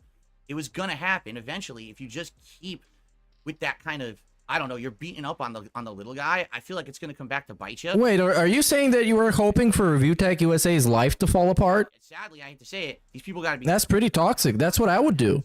It might continue. But I won't be involved. I'll be making content on my channel. You know what I mean? I don't want anything to do with it. I didn't know enough about Rich's background, right? But then at the same time, I've been involved in so many battles with him throughout the years that I just forgot about until I watched an exposed video on him. And I was like, oh yeah, I did call him out for that throughout the years. But now that I've better understood like Rich and all his scandals, his potential scamming people, lying. I mean, there's an accusation that he tried to send you a computer with a rat on it to spy on you. Yep. That ended up at his past editor's house. And, you know, like these are crazy, crazy allegations. So now that I know that context, every time he is sitting there reacting to DSP, what is he really doing? He knows that he's in trouble. He knows he's a lolcow. He knows he's a joke. So he's trying to punch down to get some favoritism. And that's why you've been the target of Rich for all these years. It's literally that simple. It's a deflection. Yeah. All right. So what I like to do, I'd like to kind of open up with a question for you. That I think a lot of people, they're wondering this too. How originally, like, what was your conception of me on the internet? Oh my god. Probably you never had heard of me, and then all of a sudden you probably heard, oh, this guy's. It's an interview with Keemstar about DSP. This is like the most DSP thing you can ever do. You know, outsider, as a content creator, but not really knowing me, like, what was your conception? Okay, Keemstar, welcome to the show. Let's talk about me. What do you think about me? And how bad are my trolls? Just say they're bad, okay? Are my trolls really bad or like really, really bad? It's just he's an old school content creator, old school gamer, old school YouTuber that had the incident. Like that's it. That's all I knew, right? And then when you called me out, I was like, up a minute. Let me like try to figure out who this guy is. And I'm just seeing all these detractor videos, right? So that I just kind of use that in my ammo of responding back. And so I felt like you are a person that is very common in our space, who's been on the platform forever. You love this stuff. You still do it. But you just don't adapt. You don't adapt as well as other YouTubers have, right? Right. So and Wings has the same issue. He just does the same thing over and over again because that's what he knows and that's what he loves. So that's pretty much how I even recently came to the conclusion that like, hey, you know, Phil's having a moment right now, but he's going to be right back to where he was. But here's the thing, Phil, you having me on the show, the fact that I'm here right now is showing that you're actually trying to adapt. You're actually trying to do some different stuff. And then before I came on here, even though we agreed on it, I seen the Kino Casino stream with the guy from Josh what's his Moon. name? Josh. Yes. Yep. Where you got rid of Derek, which was one of those things that was a no-brainer, right? I understood you didn't want to open up Hell's Gate and have all your, you know, supporters be investigated and whatnot, but that was a no-brainer. And the fact that you took that step and you know, admitted that you play the game, the wrestling game and stuff, I'm like, okay, this guy is changing. He's actually adapting, and this is what he would need to do to maintain this high that's going on right now. Right. Okay, that's cool because I'm just glad that for I mean, it's crazy. To be honest with you, Keem, it's surreal for me. Like 10 years I've been. Dude, he loves Keemstar now. He loves him. 10 years are now looking at me and saying, wow, this guy isn't actually kind of the perception that we had, because we're actually checking him out for the first time. We're liking his personality. Yo, it's almost endearing how gaslit this guy is. I love it. It's so good. It's crazy to me to hear that from It really is crazy because it's not real. People still think you're a loser. On my little rinky-dink level 1 podcast, the name of which I got from an insult from you, by the way, which is hilarious.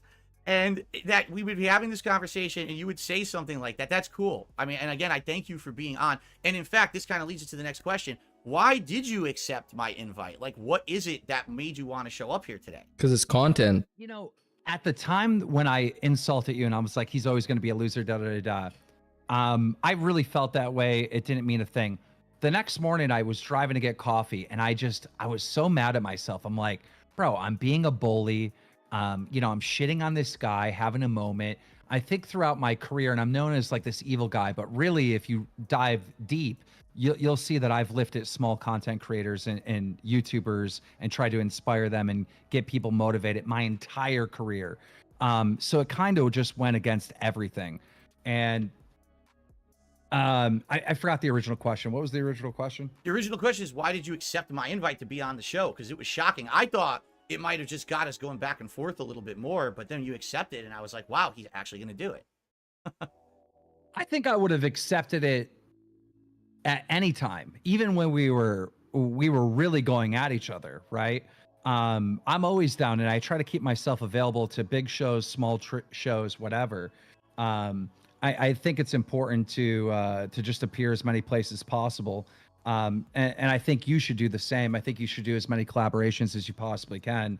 But this thing with Kino Casino giving you like this encouragement and whatnot, it just goes to show how important it is to just be nice every once in a while. Say nice things, because like that literally, that having someone behind you cheering you on and giving you that support, whether it was genuine or not, like maybe they just wanted you on the show. I don't know. You want to have him on the LolCow podcast so bad. He might actually go on. He might actually go on, dude.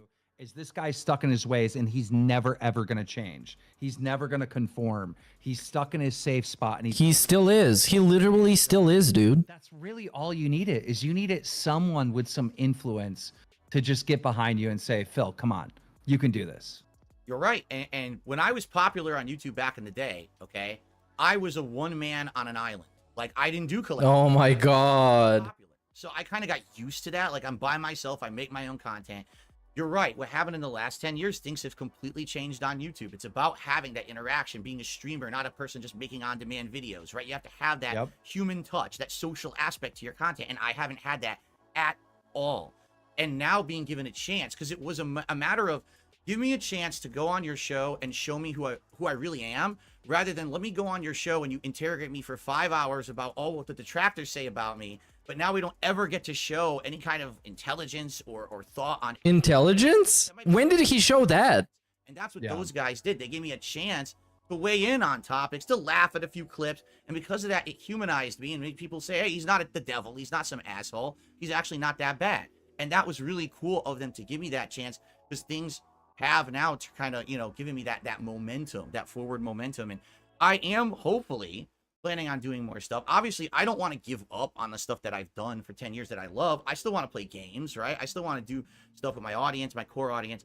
But yeah, you're right. It's all about adaptation. And again, thank you for coming on the show. Thank you for now giving me a chance. Because now it's so crazy. And like within a few weeks, it's like Kino Casino, then the Review Tech React that he did with Kino Casino. Then he did an interview with Josh Moon. Now he's with Keems. What's next, right? It's like, what the hell's going to be the next big thing? I don't know yet. Right? I know what's next. I know what needs to happen. LolCow podcast. Side scrollers on this show. What? Have them as guests, so I get to do well. Okay, all right. I'll think about that. Well, can I say something in their defense? Right? You know, there was the detractors were building this lore about you for a decade, right? When you went on there, they kind of had to hit you with everything, because if they didn't, it would be like, I cannot believe you were the only guys that had access to DSP and you didn't ask him about this receipt. And you know what I mean? They kind of had to do that. Yeah, but it's true. interrogation stream had to happen to open the gateway to Kino Casino to be a more friendly environment because all that other stuff was already covered, right? That is true. He's right about that. So in a way, I feel like that was almost necessary. Okay, and I actually agree with you, but I guarantee you've never actually heard what I actually have issue with. It's not the interview. I was totally okay with that. But what do you mean, bro? I went on my own stream. What? I thought he was goaded into a trap. That's how he called it. I had given them permission beforehand to ask. And the whole interview was unfair. The issue with the side scrollers is that after that interview, they had said This is an actual lie. what they called a decompression stream. They were going to play An actual lie. because they knew it was Very easily provable. unplug from the drama for a day so that they could just kind of calm down and then get back to normal. The agreement was after that interview, we were supposed to talk and they were supposed to have me on as a real guest. So what happened on Kino Casino was actually supposed to happen right after my side scrollers interview. What actually happened was they changed their schedule so that that day after was a shit on Darkseid Phil with his detractor session. That's not true. Donations to do it. No, they were reading out super chats. And they got more. That never happened. That's the equivalent of someone like Barbara Walters, a high-end, journalist, interviewing someone that's a hot topic, asking them tough questions. And then the next day she goes on a show and says, wow, that guy's a piece of shit. I didn't believe a single thing he said. And then, by the way, all the people that don't like that person are paying her money for sponsoring. Yeah, Stuttering Craig is now Barbara Walters. So, Did Barbara Walters get super chats? Did she give shout outs? we don't I don't remember. I don't watch old shows like that. Wait, what? Like, that wasn't the agreement. It was supposed Oh, to I didn't be- know that. I didn't know that. Right in writing, they said, we don't trust you anymore. We just think you're a liar. This isn't kosher, so we don't want to have anything to do with you anymore. Yo, he's just lying to Keemstar now. My detractors gave them so much money for a couple of streams, they realized, ooh, this is the money train, right? They kept trying to after the fact, because they wanted the money train to continue. So now I'm like, no, fuck you guys, right? You treated me like dirt the next day. Then you canceled what we were supposed to do. I'm not going to give you any more time. This Stuttering Craig kept fucking talking about me on his show. He had a whole stream monetized the detractors where they came on his stream and gave him money to shit on me. And then he emailed me for months. Will you play Street Fighter 6 with me? For months? Craig, you don't even fucking play fighting games. Why would I play Street Fighter 6 with you? I don't want anything to do with you anymore. Like, don't you get it? He was like so desperate for more attention for a series of months after. And then finally, I think he got the message, except I got another email for him back in February. Will you be on our 1-year anniversary show? No, Craig, I don't want to be on your fucking show. And that's the last time I heard from him. So that's the true story. I don't care about the interview. That was expected. Yeah. It was the follow-up that was so poorly done. And think of it this way. That interview, it was just done and then they moved on. People would watch that interview and be like, well, I'm going to judge for myself now, whether things Phil said are legit or not. Maybe he's lying. Maybe he's telling the truth. And people would have their own, judgment. Instead, when they went on their show the next day and crapped on me all day, every single person who saw that interview is going to be like, well, if the interviewers don't believe him, we're not going to believe him either. So fuck them. Right. Right? And that's what happened. I didn't know that. But also, this is straight up the manipulating Keemstar show. All YouTubers still doing the same thing side scrollers did because they're just adapting. Okay, a lot of people hate DSP. Now let's bring his haters on. We're gonna make more money. We're gonna get more. Please give him a little bit of pushback, bro. You can't just take all of this. The business, right? Okay, moving on from the side scroller thing now. I know people are going to want me to talk to you about this. I think it was inevitable, all right? The whole LolCal Live podcasting and what happened. Hey, there we go. I think it's time to hash it out and actually talk from our perspectives of what happened and figure out what really happened, because it seems like both of us remember our own perspectives, and that's the problem. You already talked about it on the fucking side scrollers. Actually happened on the other side.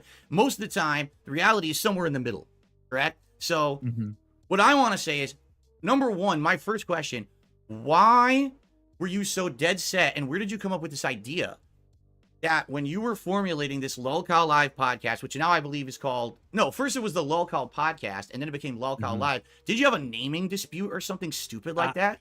I'll get into that. Let me start at the very beginning, though. Okay. What inspired LolCal Live is our Twitter battle back and forth, right? So the weird thing is me and that Twitter video where I'm saying you're still stuck on level 1 has not only named this show, but it also inspired LolCal Live, because what happened is I'm like, okay, what about these guys like Wings, Boogie, and DSP that are kind of like stuck on level 1 and they can't get to the next spot? If they did a podcast together, it would be wildly successful. Everyone would tune in and they would be able to monetize their own F-ups or whatever, you know? So I had this idea and I instantly started like tweeting you guys. Wings and Boogie were in right away. You were relatively difficult, right?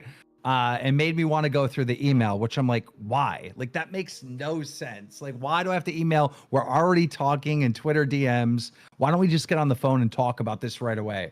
But I get it. I think part of the reason why you gave me so much pushback right off the gate is because we just got out of fighting. Why the hell would you trust me that I have good intentions, you know, right out the gate like that? Yeah. Here's the thing. And you said this earlier.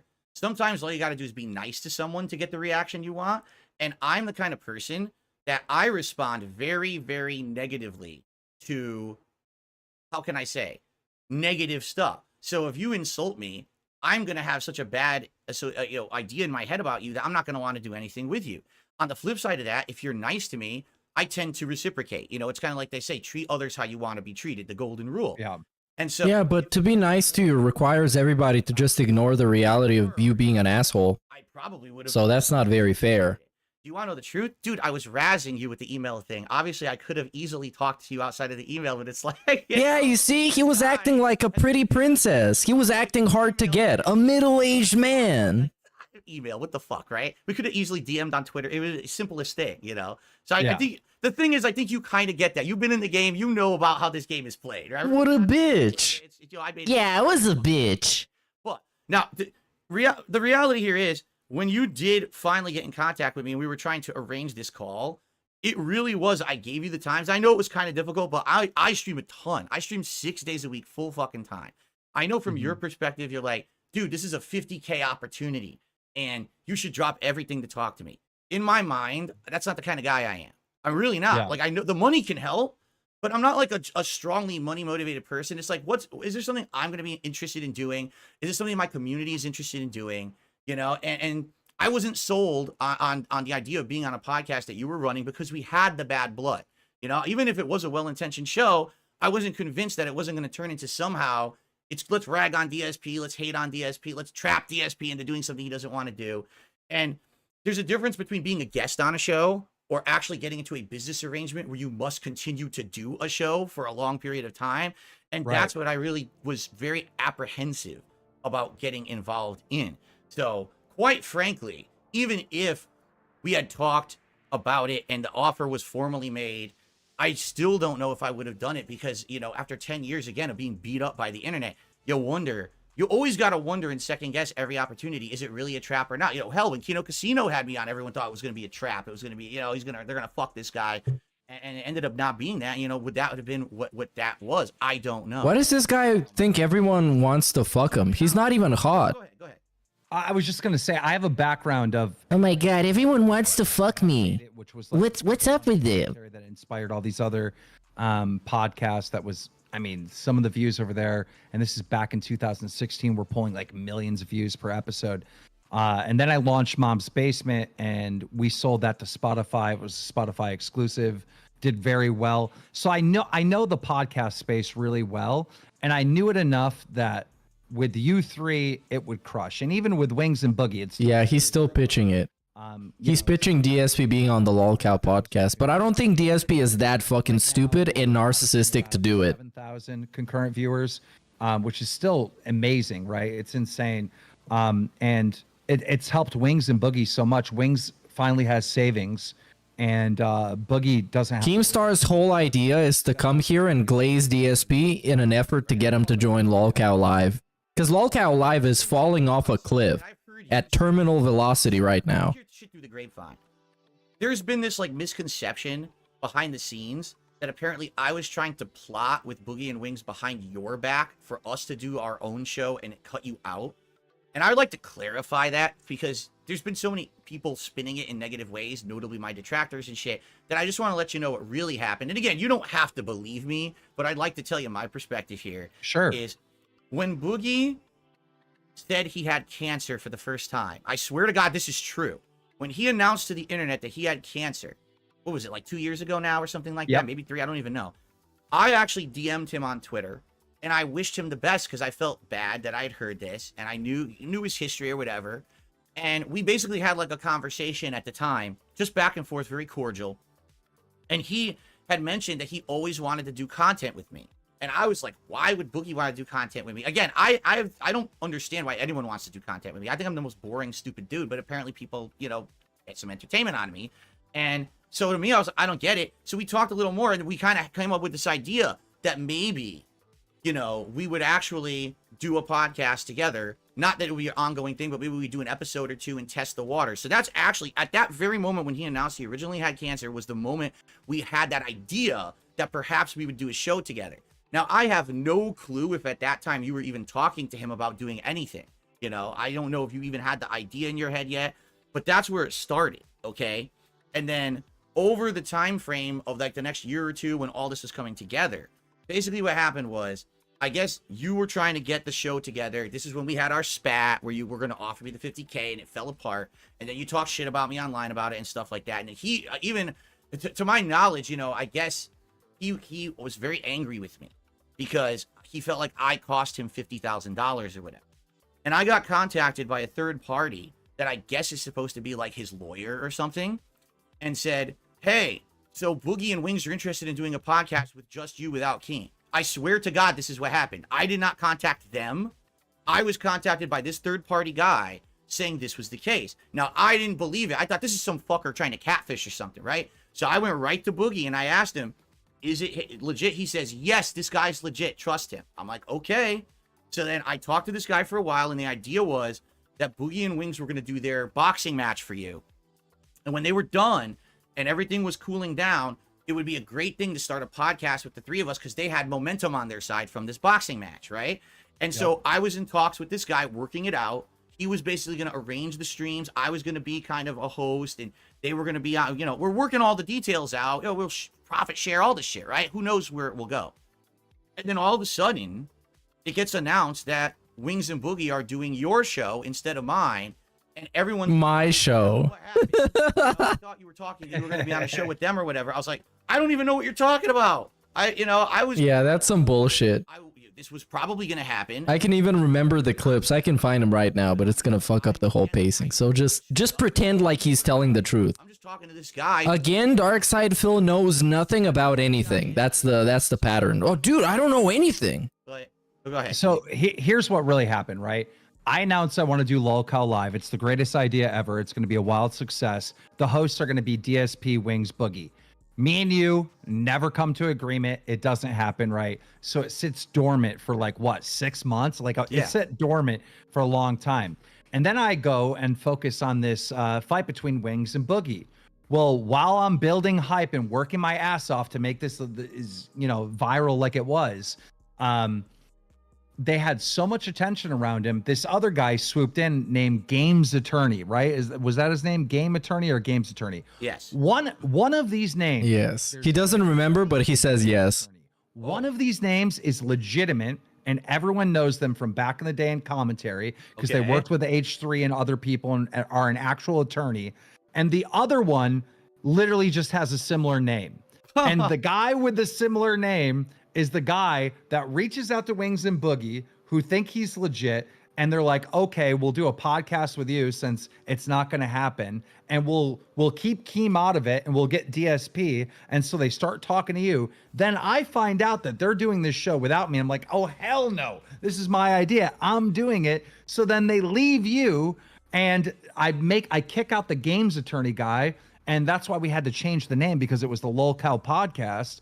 He already went and built all the usernames all over online. Oh, so I was like, yeah. Okay. So it was like I had to kick this random guy out of the whole business transaction, and then create new brand names and all that called LOLCOW Live. Yeah. Oh, this is so boring. Can we talk about DSP's trolls again? Can we have another duty segment? Skunky. I wasn't trying to do anything. Yeah, you low-key were, straight up. Other people were driving that boat. And I go and watch DSP talk about this. Go and watch DSP talk about this on the Level 1 podcast. What the fuck is going Now I'm gonna pause this right here. It's always then you me. had, right. in order to have a good perception of Darkside Phil, you need to be watching his stuff when he feels he's comfortable and safe, because that's when he's truly himself.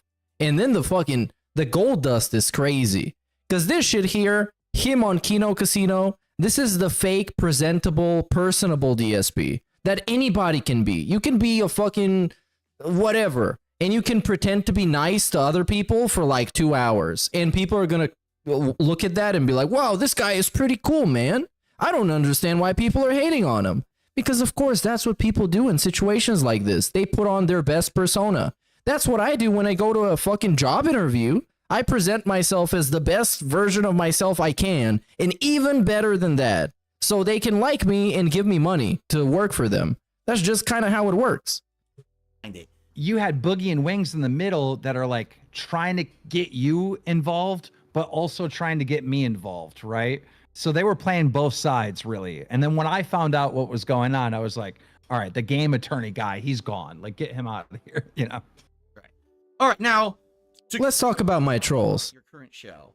I think you probably have heard me be very critical of you and the kind of content that you've done over the years. You be forward with the audience here, because maybe you guys have not heard me criticize Keem before. I'm the kind of guy that I want to be sure that the content that I'm making, at the end of the day, I can go to sleep in my bed, right? And not have like bad feelings about, man, what I just did today. Yeah, I made a lot of money. It was very popular, but man, I don't know if I could sleep at night because of what I just did.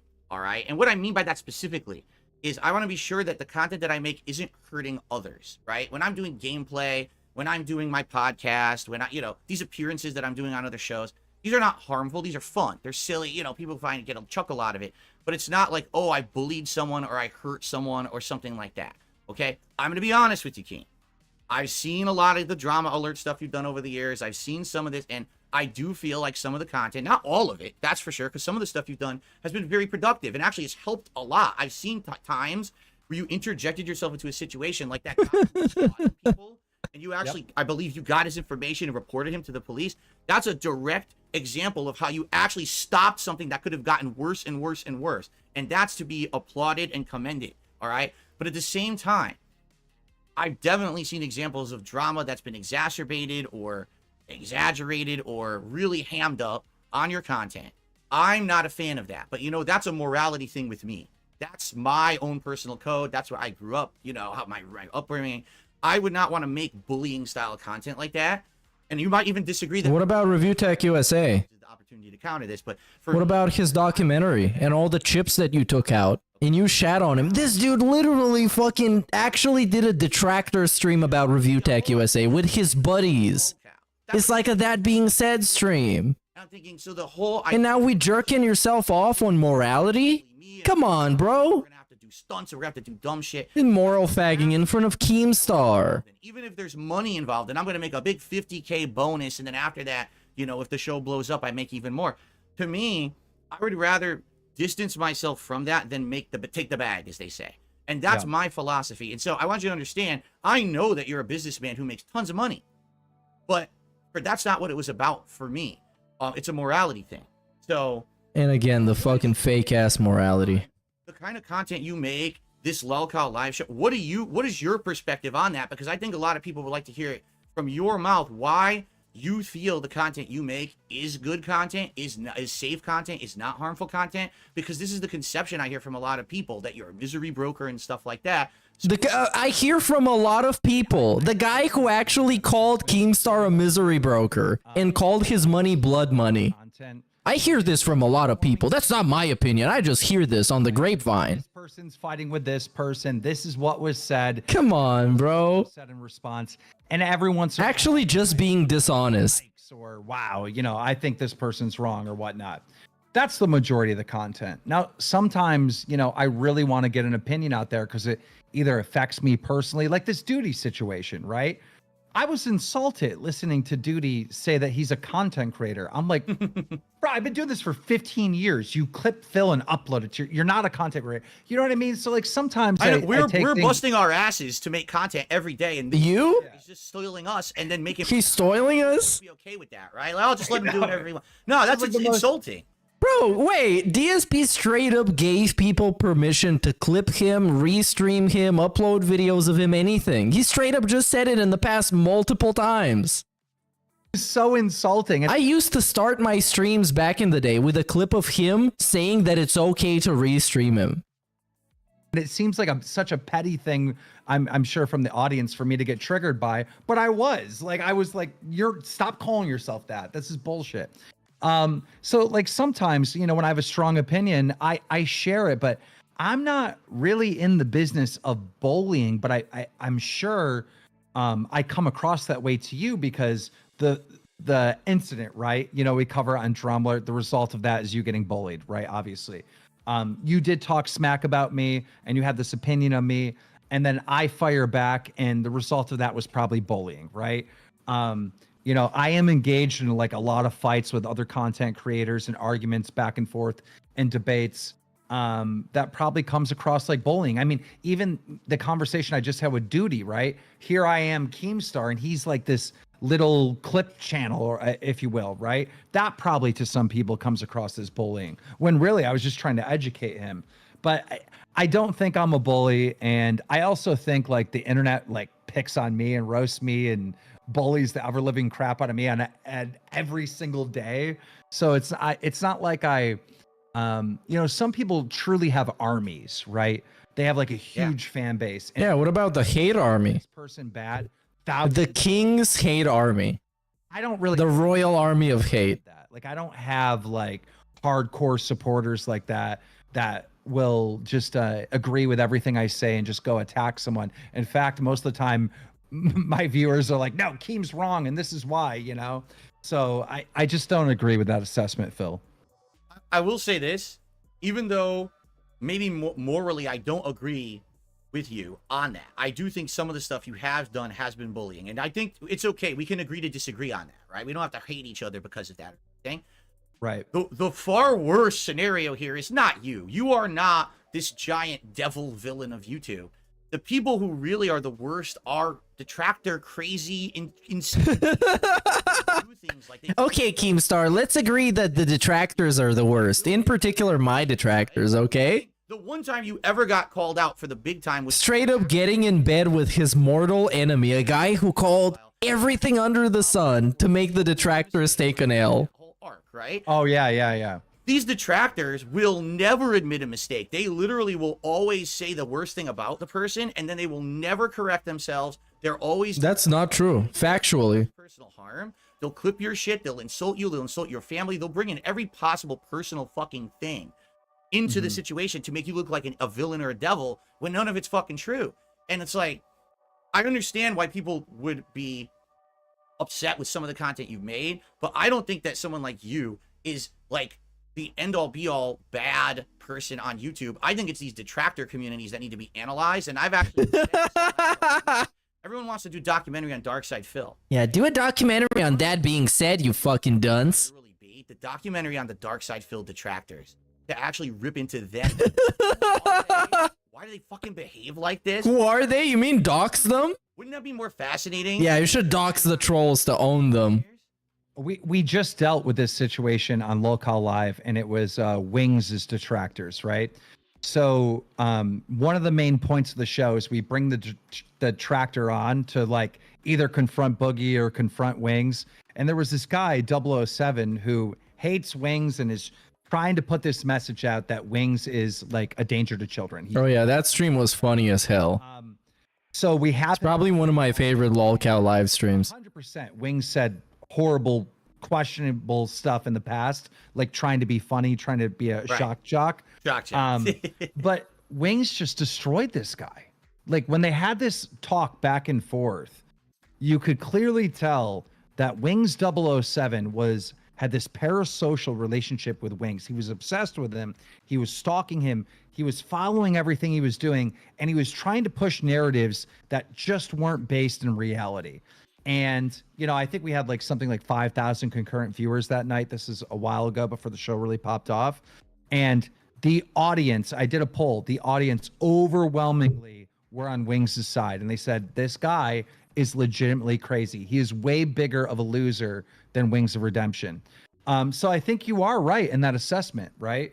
That some of the people that harass you and are obsessed with you, if someone were to examine them and what they do on a daily basis, they would come to the same conclusion. Like, this individual is more of a loser than Phil. Right. Okay. All right. Still on the topic of Lalcal Live. What? You're not gonna say anything? Okay. So bad if I did not bring up a certain point, a little thing of contention that we've had a little spat about recently. Even you publicly threatening me again on one of your Twitter accounts, which is how we tend to go back and forth a lot of the time. Oh, now this is funny. Recently on one of my shows. This dude, by the way, this dude straight up made a YouTube video about how Keemstar was harassing him and was obsessed with him. And now it's funny. And Keemstar was just razzing him, you know? It's just funny. Because Keemstar agrees that his trolls are bad. I made a comment that Lalcal Live is scripted. All right. Mm-hmm. Admittedly, when I made that comment, I did not say it is my. Oh, yeah. Keemstar straight up threatened to sue him. So DSP made a little disclaimer in the description of his video saying that all the thoughts here are mine and they don't reflect the thoughts of Burnell Productions or whatever the fuck. Opinion that Lalcal Live is scripted. I said Lalcal Live is scripted, right? You would think that people would have common sense to understand that when someone says something like that on the internet, it's their opinion. However, oh yeah, make sure to go watch that segment. That didn't sound like an opinion. That sounded like a statement. That sounded like a PSA. I sometimes forget that a lot of people on the internet are incredibly fucking stupid. You're one of them. For no good reason. So yeah, you're right. I shouldn't have said it in a way. I should have prefaced it and said my opinion is Lalcal Live is scripted. Okay. You then went on a tweet and actually threatened legal litigation against me for saying that. So I said, fair enough. This guy actually has a point. I'm going to go ahead and I'm going to put a disclaimer. Oh, he has a point. On saying that my podcast is my opinion. That way it covers all bases. And of course, it wasn't DSP saying it. It was people on the internet being idiots. Of course. Right. In reality, let's be honest. You were not going to sue me. You were making a point. The point was valid, but that's the way you go about it. And Oh, what a fucking ball licker. What a ball fondler. Oh my god, this guy is such a cuck.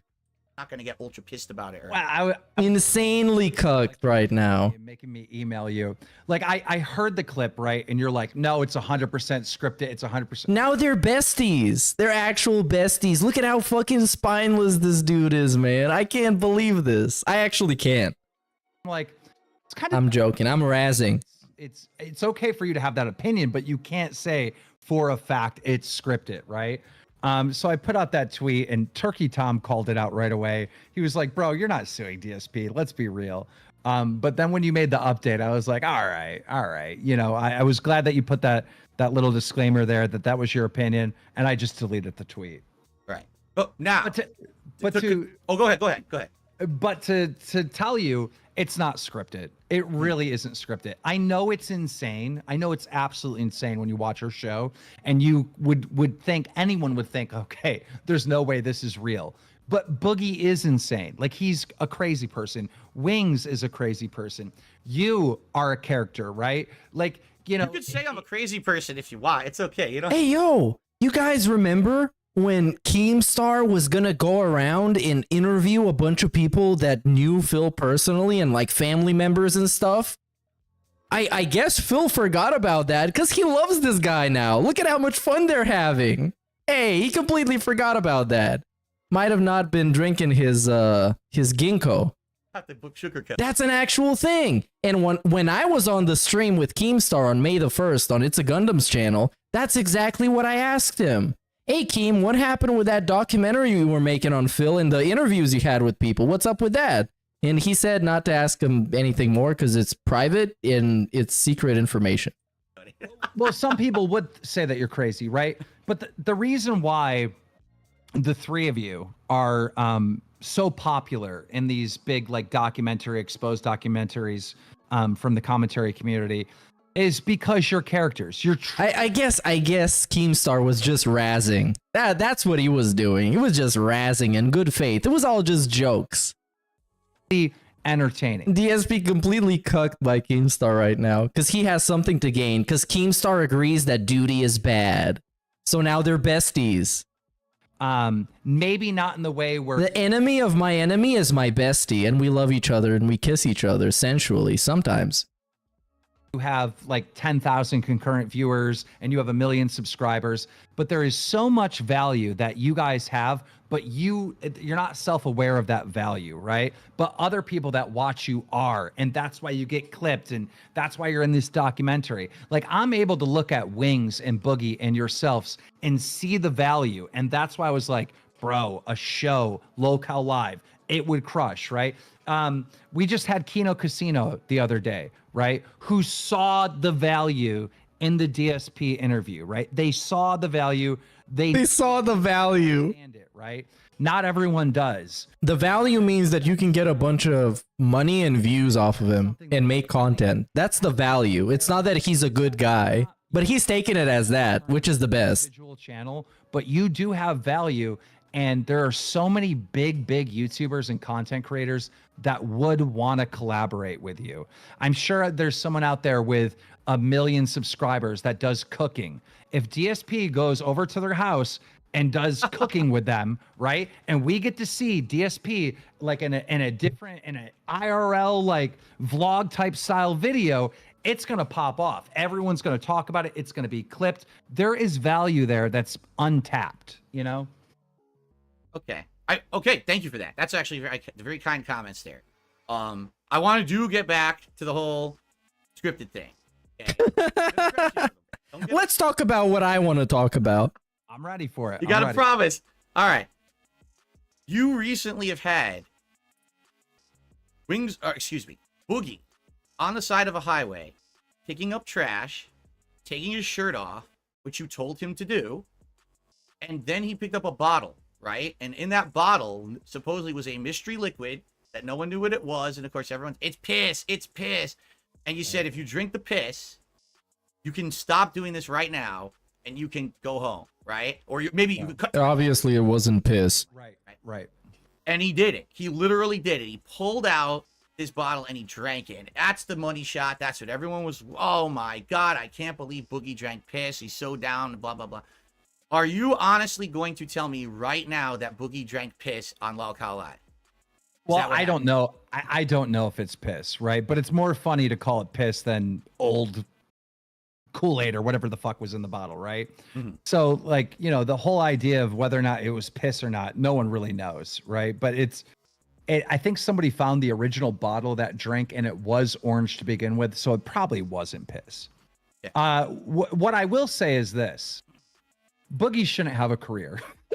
He shouldn't at all. Like, what he did was horrible. All right. So I understand. Why did you give him his career back then, Keem? Seems like I'm a bully or whatever, but it's really not. Like, Boogie's got to do even more crazy stuff for our entertainment. Like what? Pick up trash? Is this crazy stuff for faking cancer? Come on, bro. He's just your content slave. Just admit it. Everybody knows it already. Comes close to that. Of course not.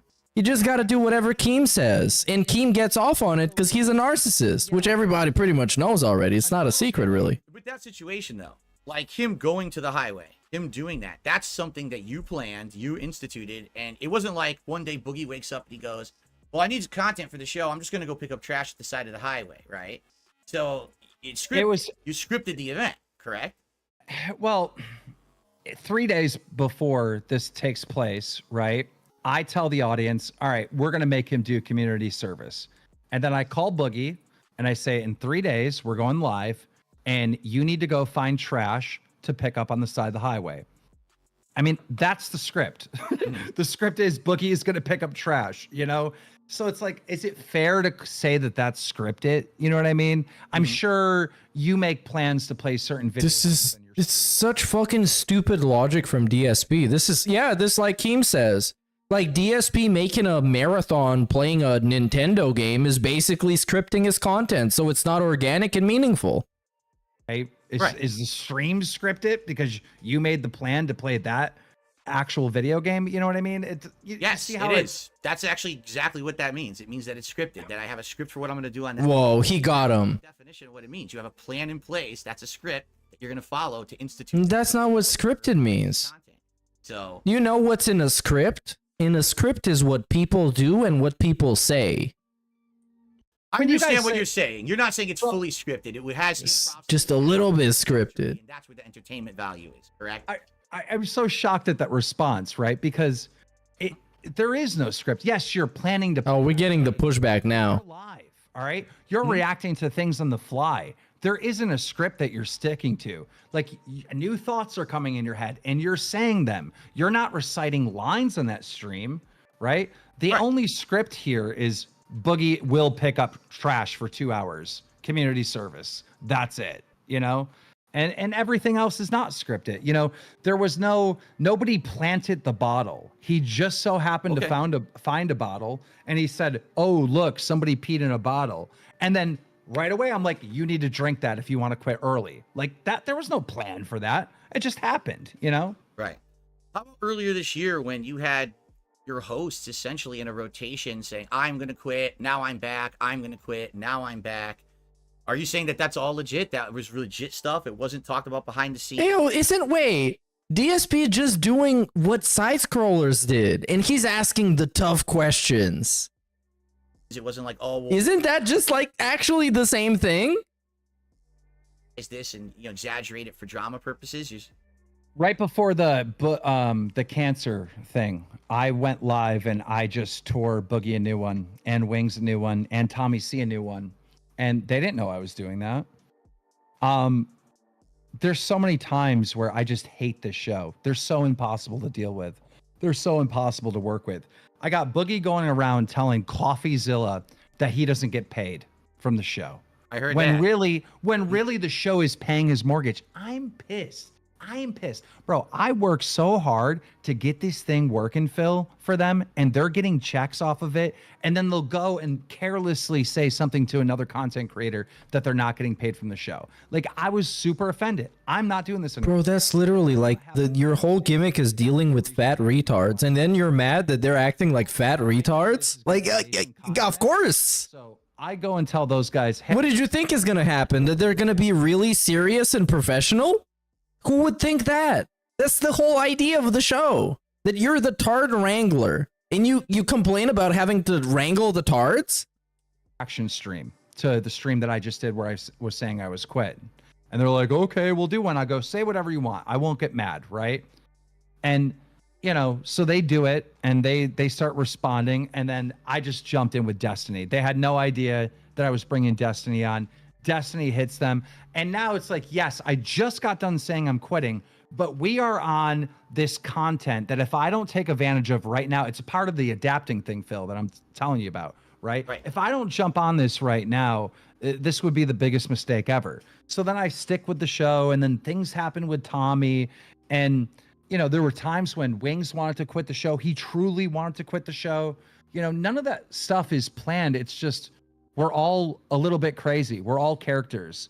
We all react like that to anything, Okay, so you are making a public statement. All that stuff is real. That's not any scripted bullshit. Oh my god. It's just stuff that actually happens on your show. Because Well, they planned the concept ahead of time. it looks like it's fake. It really does. It looks like it's a reality TV show that you scripted kind of in advance and let play out. But it totally looks like when Wings is quitting, and now Tommy's quitting, and this guy's quitting. Like, that's a shtick you do every once in a while because you need more content. It doesn't seem legit as an outside viewer. Just to let you know. If you were to listen to all our private conversations, it's the same thing in private that never hits the air. It's like, there's constant "Hey, are we going live now?" And then someone ignores and doesn't respond for 10 minutes. Bro, do you know how much money the show is making? Yo, you need to and there's conflict behind the scenes the entire time. Just the other day. Okay, here's a good example. Just the other day, Kino Casino was trying to get Wings Redemption to play video games with you. I was going to ask you about this, so I'm glad we're getting to it now. Good. So PPP DMs Wings, "Hey, come play video games with me and Phil." Wings responds to PPP and says, "No, I don't want it to mess with my money. Keem's holding a grudge against PPP or against Kino Casino." Now, Why wouldn't Wings just talk to me and ask me if that's cool or have a conversation or better understand? Why is he speaking for me? He made an assumption, a bad assumption, and now it looks bad on you because he made a bad assumption. So now I got Kino Casino over here spreading this, propaganda that Keem's garnishing Wings' wages and like all this stuff. When it's not true. And he made that assumption based on me telling Wings like maybe a week ago or 2 weeks ago, stop plugging Kino Casino, because they were also saying the show is fake, and the show is not fake. It's not scripted, right? And I've always liked their show. We've shouted them out, but it came to a point where they were saying so much negative stuff that we can't really plug them anymore. I'm not going to shout them out if they're saying negative stuff. So Wings took that and ran with it where there was a grudge. So, I had all these problems because of Wings, and, we get on the phone and I'm like, Wings, listen, this is a good opportunity for Lolcow Live, for yourself, for Phil, for Kino Casino. Do the collab. Okay, I'll do it.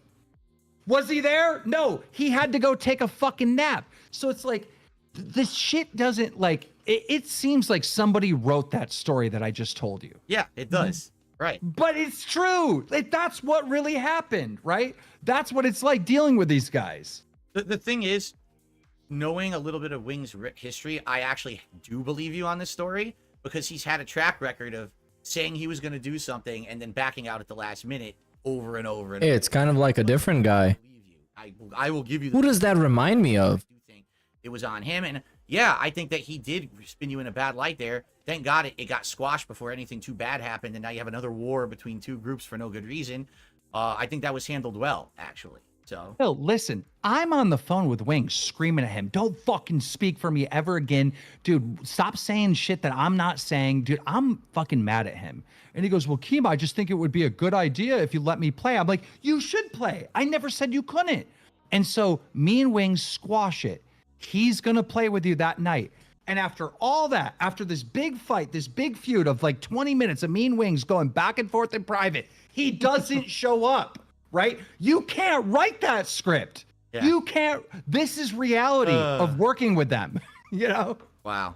And to be honest with you, I almost feel like I made the right decision, because if I was on that show with those guys and we were going through this shit every day, it'd be like, I don't think I could stand it, man. I'm 42 years old. I'm fucking getting older. I don't have time for this bullshit. It's like, it's time to work. No, we can't work because they're fucking around today. Like, no, fuck this.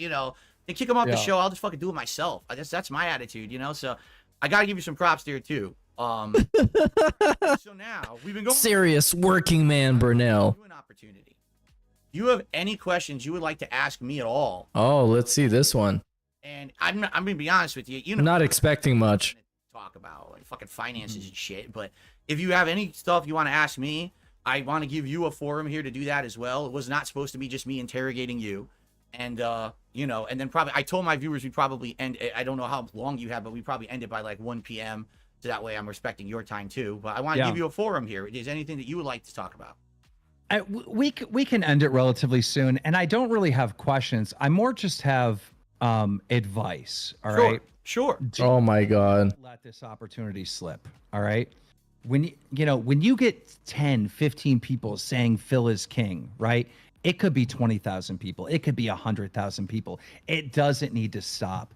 In order to build on this, it's just collaborations after collaborations. Collaborations, right? I think you hit the nail on the head having me on first, because we've had so much of a heat. This like people are gonna tune in and see this. There's 20. It's low-key the best thing he would have said. It's like, dude, keep being delusional. You think you're the king now? Oh no, turn that shit up to 11. Be the king always, the king of everything, forever. Please. 600 people here right now. Like he's just guaranteeing an endless supply of content while this guy is just slowly losing his mind. All right. I mean, sure. I'm looking forward to seeing what the next publicity stunt is going to be, because all of this shit is a publicity stunt. Insane number, right? For me. I wouldn't. I feel like... and again, this also has something to do with Keemstar wanting DSP on his show. So, of course, like, hey, man, you could have had, like, 1 million people saying that DSP is king, and that could only happen on Lolcow Live. YouTube.com/LolcowLive. Over the last decade, you've kind of revert it to like a safe place because you had to, right? It's Right. a defensive mechanism. Like you go out, you collapse. Yeah, once we go extinct, man. Oh, DSP is gonna be winning so hard.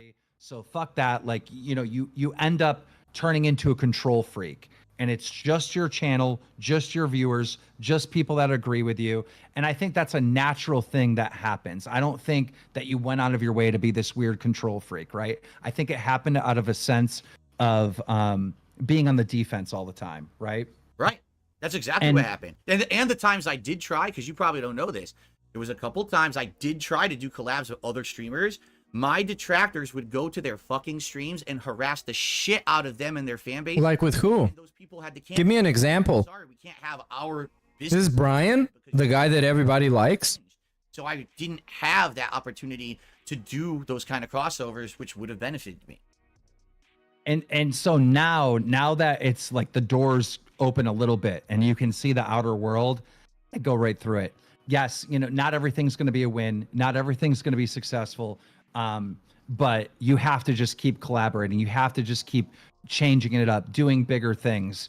You know, Yeah, more publicity stunts, Phil. like what does not just my hardcore fans want, but the people that are interested in me want? And some of those are haters. What do they want? Like I keep bringing up the, you know, you having a conversation with side scrollers. I think that's huge. I think everybody tunes in. I think the Kino guys promote it. They review it. I'm going to be interested in it. I think Locale Live tunes in and reviews it to see how that conversation goes. You just got to keep doing risky stuff and not necessarily be in that safe bubble anymore. Now you just got to go. I appreciate that advice. I agree with you, but I do want to say this to my viewers as well. Many people have been along for this crazy ride with me since the beginning. The only reason I'm still here today, and even we're having this conversation, the reason that I had an audience to be notable to be on Kino Casino is because I have a hardcore fan base that stuck with me through thick and thin. I'm not going to abandon you. Just Bro, the only reason you were on Kino Casino is because you're a fucking joke. And they wanted to low-key make fun of you while getting views. Come on, bro.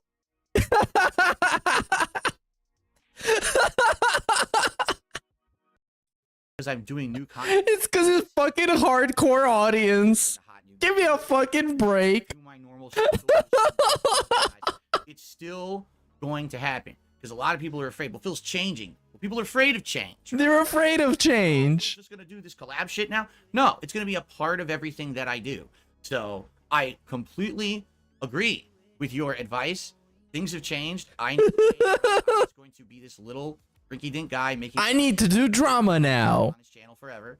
Obviously, I don't want to be stuck or pigeonholed into that kind of, you know, I want to be able to do cool things. I'd love to do collab streams with different people, talk about different topics. What topics? Drama? You've just been doing that. Great. Thank you. In playing Street Fighter with Brian, who just wants some extra views. This is an important one, right? Mm-hmm. Is your beard real? Yeah, it's real, but it's dyed. It's dyed because. Oh my God, he admits it's Yeah. dyed. I can't believe he would say that on the show. But wait, yo! DSP straight up made fun of Keemstar for dyeing his beard before. If I was petty enough, I am petty enough. I'm not gonna look for the clip, but I am petty enough to do that. Yeah, because we're Oh my God. right. You know, my beard would be fully gray, right? Yeah, look at me. People used to say to me, Phil, your beard is patchy. I was like, do you not understand what age is, you idiot? My beard is getting white. I'm older now. It's not that I have holes in it. It's I'm fucking old. Oh, I'm gonna fucking find that. And people choose to do. He straight up said that. Yeah, I'm just aging gracefully. I'm not like other YouTubers that dye their beard and like put on a hat to hide their baldness. Straight up. And now it's like, oh my God, yeah, man. Oh, it's cool that you dye your beard. That's like fun and interactive and meaningful. Differently. I said, What a fucking joke hypocrite, bro. I'm not gonna cover nothing up. I know I'm losing my hair. I'm not gonna fucking shave my head or wear a hat. I'm just gonna let it look. And so people criticize my looks. They're constantly on you because you grow the beard out, you dye it. It's your thing though. It's your trait. It's the thing that's notable about you. When you think, Oh my God, what a fake ass. What a fake ass. And that's why I dye it. And you know, the same thing with the hat. And all because Keemstar made fun of Duty. I always wore hats. Like, you know, over the last couple. The enemy of my enemy is my boyfriend now. That's how it is. Years I've been wearing like This guy sells out for everybody. This dude is such a whore. He's so spineless. Ah, Jesus Christ, this is nasty. bandanas and whatnot, and just because they're more comfortable. But I really shouldn't. I should always have. Because like this whole thing, this entire experience is happening because Keemstar went on Twitter and said, "Hey DSP, I was kind of wrong for making fun of you this one time because it looks like people are not making fun of you always right now. So I guess my bad." And now DSP loves him. He's in love with him.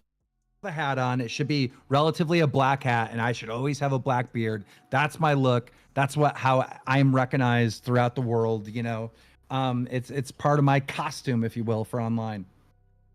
Okay. Any final thoughts or anything before we adjourn here? Dude, you know who you really should talk to? Ooh, Review Tech USA. Oh, there we go. Some more content. Come on. But I mean, I'm holding his would final love it. chip. I would love it. I don't want to have to take this away. I have a final chip with this guy. I mean, he might be completely felted if we do that. I don't know if I want to do that to him. You know what it is with me? Like, I just did a fucking 4-hour show on the guy, right? I ragged on him. I destroyed him. And it's like, to me, I've been there. I've been the subject of that kind of shit so much that it's like, I know that hurt him. After 10 years of abuse he gave me, I finally gave it back to him. And it's like, I kind of said my piece. And yes, I'll reference him in my content and joke a little bit. But I don't know how it's going to benefit him. I mean, he probably would think it would benefit him. But also, I mean, let's be honest here, Keem. Has you seen him recently? Like, he's barely coherent when he's even on a stream. Because I don't even know how I could do a stream with this guy. Because he's popping edibles and shit. And this is not me making fun of him. He's doing it publicly. This is not, oh, I'm trying to talk shit about the guy. I don't even know how I could have a conversation with him without him, like, trailing off and his eyes closing. And then, you know, so maybe, all right, a good suggestion. I will take your suggestions to heart. And I want to thank you for coming on the show, being the first guest on the Level 1 podcast. I'm not shitting you. I didn't have anything working like this until today. Like, I never would have been able to have a guest on the show. I never used Discord like this before or anything. Oh my God, he was a Discord virgin. Everyone in the chat seems to have loved it. They said everything went well, and, you know, they liked the questions I asked, and we had the conversations they wanted. So I guess it worked out. Let me put it this way. I wish you well. Bro, this is so fucking pathetic. It's so pathetic. I can't believe this. Maybe I've just been resensitized to DSP. Because like 2 months ago, I wouldn't even bat an eye to this. But man, bro, this is so fucking pathetic and desperate and worthless. With the Lolcow Live, I do. This dude is such a whore. Because I've watched actual like 10 hours of the guy on the left, this is Darkside Phil, shitting on the guy on the right, it's Keemstar. Like shitting on him like he was gonna kill him or something. He was making dedicated YouTube videos about Keemstar stalking him and sending him chocolates and flowers. That was all a joke, by the way. And it was like, damn, he really hated this guy. And now he loves him and he thanks him so much for being the first ever guest on the Level 1 podcast. And the future is so bright that this guy needs to put on a crown to reflect it back from all the diamonds and gems he got on. Jesus Christ, bro. I cannot believe this. And what I can believe even less is that this dude switched out his entire identity in the span of like 2 to 3 weeks. Maybe it was more, I don't know. Let's say a month. Within a month, he changed everything about himself into being something that he said he despised and his morality wouldn't ever allow him to be. And now he is that thing. And he's trying to rationalize why that thing is actually the best and everybody else is mad because he's that thing. It's lolcows. Let's make him do this. And it's degrading shit. That's something that I could not be involved in. But that's me. And your content. Oh my God. Here we got an actual alpha move on behalf of DSP. After this, I don't know what, 2 hours of Keemstar trying to sell the whole idea of DSP being on the Lolcow podcast and trying to market the podcast to DSP. He's straight up telling him in the end, yeah, I don't think I'm going to do that. But, you know, thanks for coming on. I got a bunch of super chats and tips. So thumbs up to you, Sir Keem. And I'm looking forward to your future endeavors. I'm going to contact you in the future. for more appearances on this successful podcast. Thank you for all the advice and the kind words, sir. If you're okay with it, then so be it. Content exists for a reason and variety exists for a reason, right? And that's okay to have options. Well, let me leave with this. Lolcow Live is more than just like. Yep, and now we got the final, the Hail Mary. The Hail Mary. Hey, okay, Phil. Well, Lolcow Live, it's not exactly this, you know, it's more than this. It's actually a sophisticated intellectuals experience. So you can get a very psychological view into the lives of two morbidly obese retards. Okay? And maybe you shall consider your Royal Highness to be a part of that very glorious lineup of personalities we have on this entertaining and very meaningful show. You know, picking on them or whatever. It's really a redemption show. Like, Wings has gotten so much respect from being on the show. Boogie, the complete opposite. He faked cancer. Like, there's no... Okay, Keem. At this point, just drop on your knees. Please, King. Please. Please. Can you appear on my show? Please. Please, please, please, please, please, please. Is it still not working? Please, please, please, please. Beating that. Yeah. I mean, there's no beating that hurdle, right? But hey, Phil, thank you so much for having me on. Thank you for treating me with respect and all that, and having the convo that you told me we would have. So I appreciate it, man. All right. Wish you well, sir. Have a good day. Wish you... All right, everyone. Well,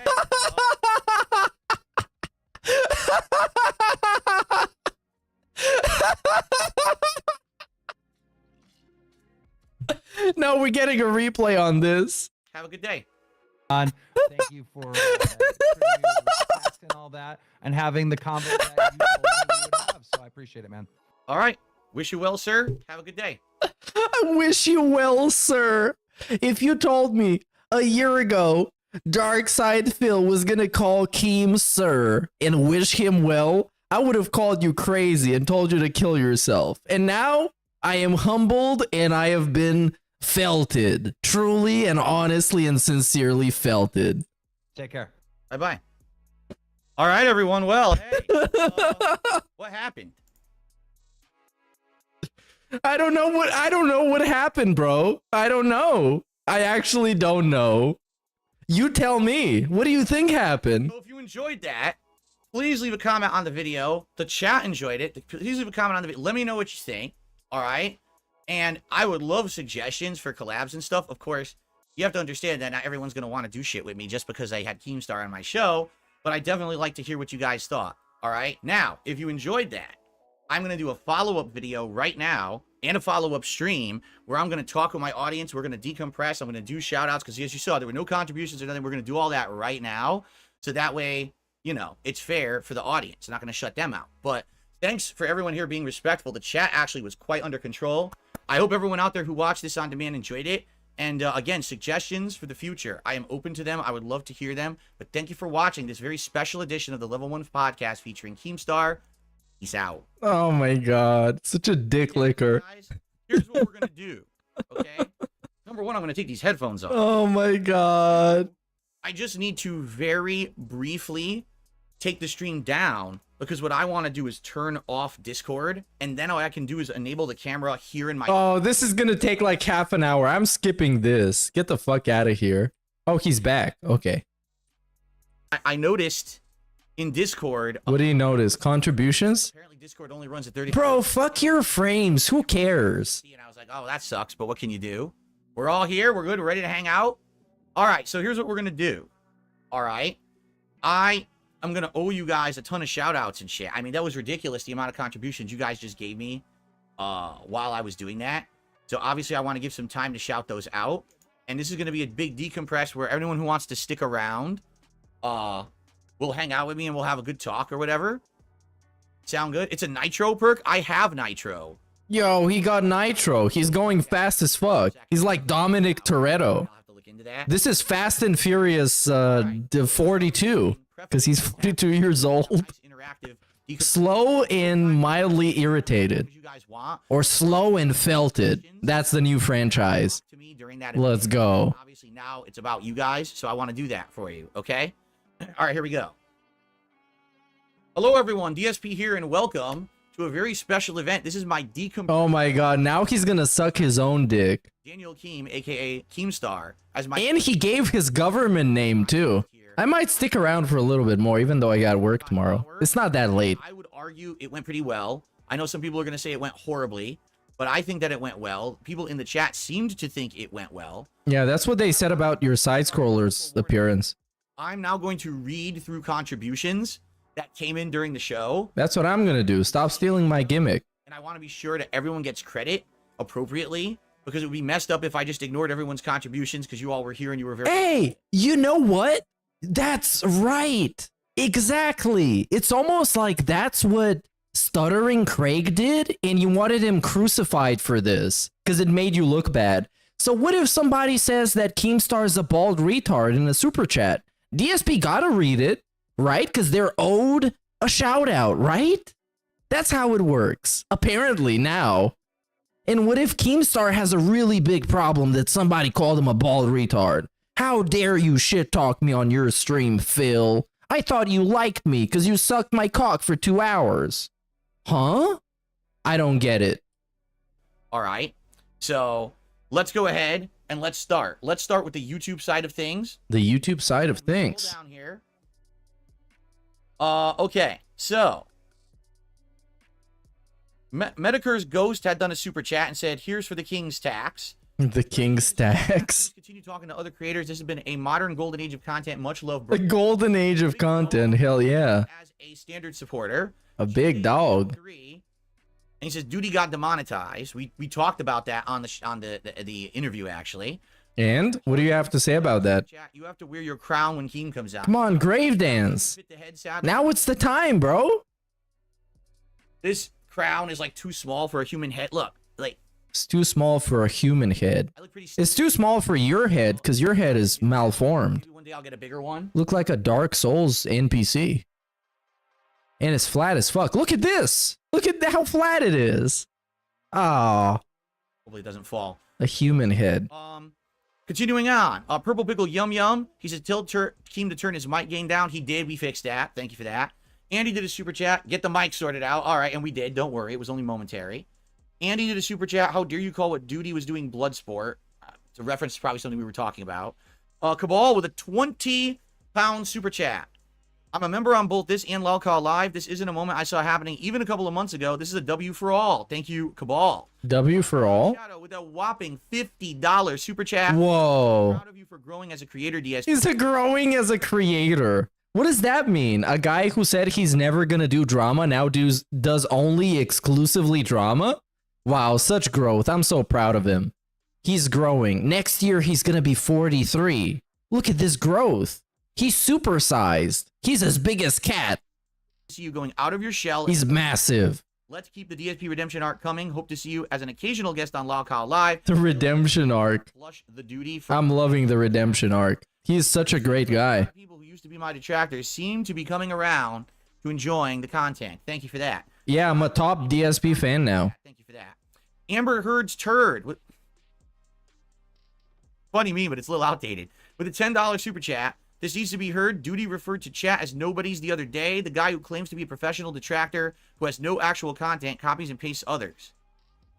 Okay. Scott with a $20 super chat. Yo, $20 million. No, I don't. I hope that Boogie did not drink piss. That's disgusting. Conan. Didn't Keemstar just tell you it wasn't piss? With a 10. No, this dude, low-key, the whole thing was for him to just gaslight Keemstar. Because it's a really funny dynamic. Because DSP's whole idea of this interview existing was for him to prove that he's a better interviewer than Craig and to basically give Keemstar a pre-stream. And Keemstar's whole idea of being here was to convince DSP to come on Lolcall Live because that would make them money and a lot of views now that the show is fucking washed up and not good. Super chat. Hey, Phil, I'm trying to put together a documentary on your detractors all the way from Tevin to SO. Oh. Would you ever consider answering? What about me? About how they affected your life and business? Yeah, hit me up on the email if you want some headshots or maybe dick pics. I can do that too. They're gonna say, man, this guy fucking toxic as fuck. He calls Cat a fat whore, but his cock is huge. Yeah, let me know. All I can say is contact me behind the scenes. You can email me or whatever, DM me on Twitter, whatever, and we can have a conversation about it. I'm not going to commit to anything, but, we can talk. Apostate Cantus, 23 months as a member. Here's my part, my leash. Thank you, Apostate. My leash. Euro super chat. Detractors are all Reddit nerds, if you say so. Sure. I mean this. I never go on Reddit, ever. Like, ever. So, I don't know anything about it. Why is he acting about it like it's a fucking terrorist site? It's Reddit. Reason why I would ever want to go on Reddit, what the purpose of that would be. I don't know. You can do like a bunch of stuff. Most people have troubleshooting stuff on Reddit. Like when you get a problem with updating your Windows, you just look it up and there's a Reddit thread about it and it helps you fix it. And then you fix it and that's it. He's acting like Reddit is like Kiwi Farms or something. What the fuck? Anything about it. Conan with a $5 super chat. Would you consider doing a game stream with Wings and Boogie every now and then? Of course. Now, yes. Or Keem commentate. No, because as you know, I have a horrendous, egregious feud with Keemstar. There's no way that I could possibly ever do a collab with Boogie or Wings. Bro, what do we do? Oh my god. Okay, now I'm gonna be petty as fuck. We're gonna derail the whole stream. DSP Keemstar. That's all I need to. That's all I need to search for. That's all I need to do. And we got. Oh, we got a bunch of people restreaming this, as they should. This is quality content, allegedly. And now we get, oh my god, we actually got DSP in the search results. Dude, you guys, he's having a huge comeback, huge redemption. He's gonna kill everybody. Shout out to Pescator. I do his thumbnails, so make sure to watch his stuff. I did this one too. Even though I like the one I did for Review Tech USA more. Or the Review Tech USA stream, not for him. DSP Keemstar. Where the fuck is this? I need some older stuff. Where is it? I'm trying to be petty, YouTube. What the fuck is going on? Everything is really recent, bro. Everything is very recent. Jesus Christ. This is the 50K 2 years ago. Oh yeah. Oh, well, okay. Yes, it's this one. It's this one. It's this one. Enjoy. Amaranth revealing story about the person. I don't care about the crappy content she puts out and the abusive nature of it. I care about a person being misfucking treated and hopefully can get out of that situation. It's time for us to come together, a community, and say we need to stand up for the right things. Bro, you don't give a fuck about Amaranth. Come on. So what did he do? What he always does. He deletes the tweets, says, oh, well, I'm deleting all these tweets because people keep taking them out of context and villainizing me, and that's not right. However, if you want my full elaboration of my take, check out my show tomorrow where I'll talk about, like, what the fuck is this? This guy, literally, is taking a woman being abused by her husband as fuel for his fucking show. He literally... Yo, this guy could never be friends with Phil. Never, ever. DSP, obviously very moral person. The abuse of a human. The milking of a human. You're milking a human. This is also, by the way, the milking a human is also in relation to Keemstar. As a way to get more fucking views on his content. Okay, ladies and gentlemen, it's this simple. Stop watching Keemstar. Stop watching Keemstar. Stop watching Keemstar. Meanwhile, you guys, make sure to check out the Level 1 podcast so you can watch Keemstar. No, because as you know, I have a horrendous, egregious feud with Keemstar. There's no way that I could possibly ever do a collab with Boogie or Wings, because if I did, that would go against my philosophy that I work with my enemies, correct? What a fucking whore. Stop watching Keemstar, all right? There's only so many fucking people on the internet that can tell you this guy is scum, he's an exploiter. This guy is scum. He's an exploiter. He's used people for personal gain He's used people for personal gain. way too many times, and he keeps getting away with it. He keeps getting away with it. So this makes me think, when he appears on this guy's show, this guy is gonna call him out on all this exploitation of people, all this milking of humans. You're milking a human. Shut up, DSP. It's not milk time. Because people keep watching him. If Whoa. would actually use their fucking noggins and say, this guy's a scumbag, stop fucking watching his content, he would disappear. But people keep watching. There will be more. This is like me making a video actually telling you DSP is a pretty nice guy and being like, hey, DSP is kind of a jolly fella. You should check out his stuff. Check out the Level 1 podcast for the hottest takes on video games and the most quality coverage of video games. I mean, this is so disingenuous and this shit-eating smile. Look at this guy. And it's all for money and some like really, really short-term gain that he thinks is actually really long-term gain.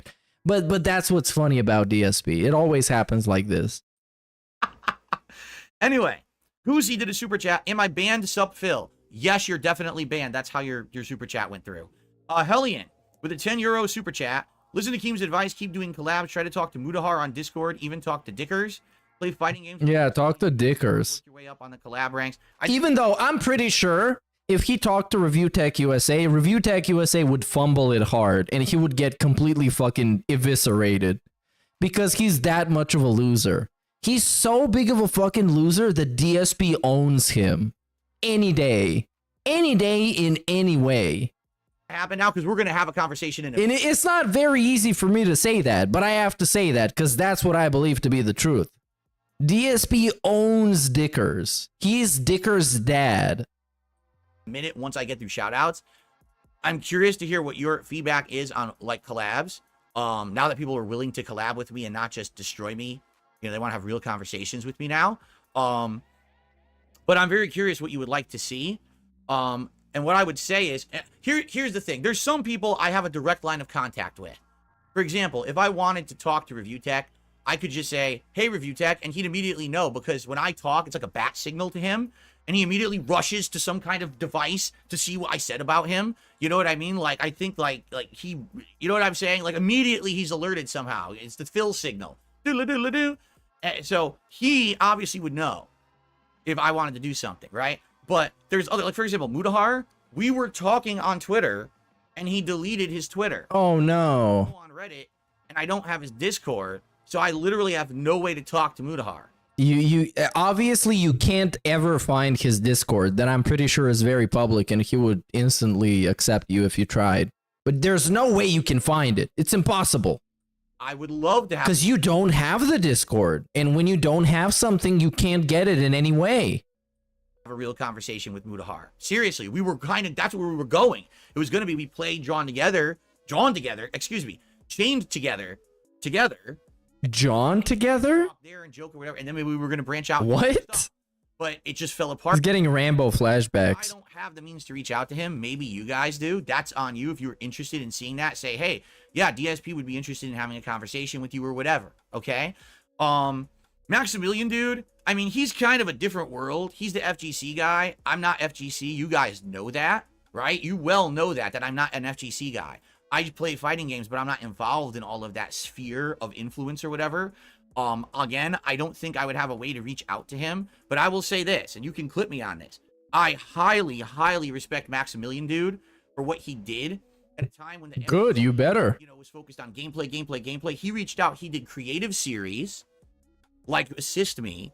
He diversified content to be entertaining as well as covering the technical aspect of the fighting game community, and then he used that popularity to branch out to many other things that have made him basically like the dynamo of the FGC. He's like on tippity top. He's the guy everyone wants to talk to and collab with. That's what I mean. I don't think Maximilian, dude, would want to collab with me. I'm serious. Like I don't believe he would find it beneficial to collab with Darkside Phil. I don't think he thinks he would get any kind of a positive boost. If anything, he probably would think it would be a negative boost, and he wouldn't want to touch me with a 10-foot pole, being honest. Maybe that's not the case. Maybe things are changing. But like, for example, if I were to collab with him, you wait. This guy want to collab with Maximilian, dude? Like, bro. And now of course, he's reaching for the top because he got so much clout right now as a lol cow that people use to exploit and make fun of and low-key sarcastically try and get on their show. Yes, he's gonna collab with Maximilian, dude. PC collection comes out in 2 weeks. You realize those are the games that we actually played. Oh my god. Like, yeah. I was drunk, but now I'm rusty as shit. He like actually thinks this can happen, and maybe it can, because he's looking for, okay, what's gonna get me an audience? Who can gift me an audience? Because Kino Casino did that for me. They gave me an audience. They gave me people who gave me money. I'm looking for somebody that's more than that, who's not related to drama. Because he knows in the long term, associating himself with drama merchants is not a good thing. So he wants to associate himself with gameplay merchants. But then we're reaching out to fucking Maximilian, dude. Like, bro, you're a nobody. You used to be somewhat of a somebody, maybe a little bit, that people still didn't like 20 years ago. I don't know. I don't think it's possible. But then again, Maximilian, dude, is a very nice person. So I don't know if enough people vouch for Phil. I don't know. Actually, it's very confusing. And I don't play anymore. It might actually happen. Stream me versus Maximilian playing the MVC collection. But at this point, it's so obvious, man. He's not even looking to make friends. He's looking to leech off of somebody. He's looking for somebody to just straight up gift him an audience, which was initially his idea behind why he wanted to be interviewed. Because he was looking for people that are high profile, who had audiences that didn't know about his failures. Because if you know about DSP fucking up, if you know about how DSP treated King Be Cruel or Lavinia or other people that he randomly just picked apart and he shat on for like 10 minutes on a pre-stream, no, you can't like this guy. So he's looking for somebody whose audience knows nothing about Phil outside of the current consensus from the normies that is like, DSP is having a redemption run. He is good now, and you shouldn't question that. Just go and like his stuff. But people aren't that stupid, or at least I hope so. And hanging out, but I don't know if he would ever want to do that. That would be cool, but I'm not, that. And again, I don't have a way to really contact him at all. I don't think that there's a. What do you mean? You don't have the internet? Are you interested? I don't think that I can even DM him on Twitter. Don't quote me on that because I haven't checked, but I don't think I could do that. But anyway, just addressing those suggestions, those are good. We're going to talk about more in a second, I'm sure. So thank you, Hellion.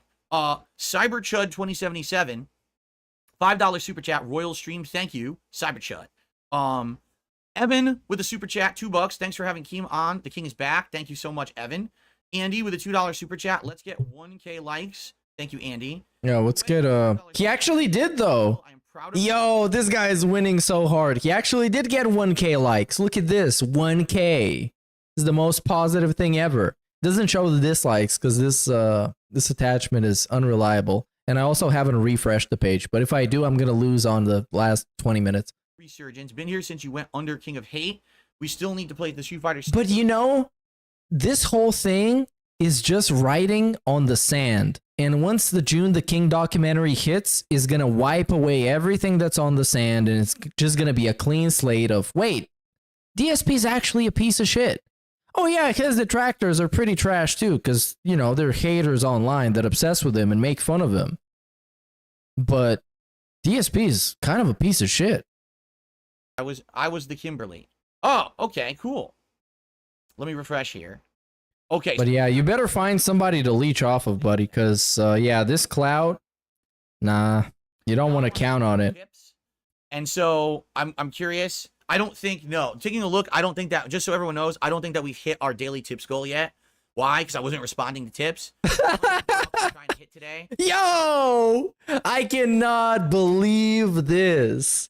This dude is a filthy beggar. Filthy Phil. Disgusting. Wow. He got actual 1,600 people watching him right now. And at the point where he was talking about this, it was probably around 900 people. And he counted out like $200 in super chats. But it's like, no, we haven't reached the daily tips goal. And now we're just going to beg for tips. Some things never change. Ever.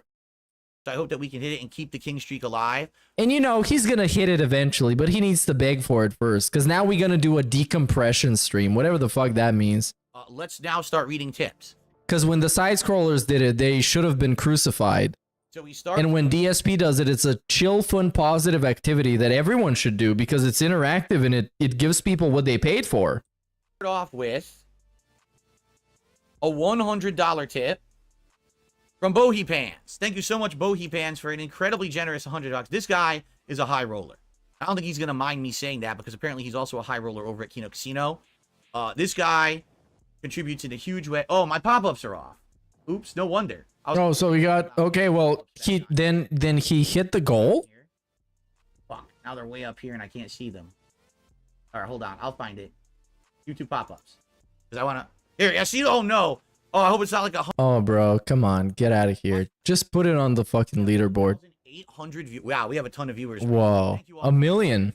I have no clue how many viewers we had for that. I don't look. Yeah, you did. Serious. I just don't care. Yeah, you do, and you do.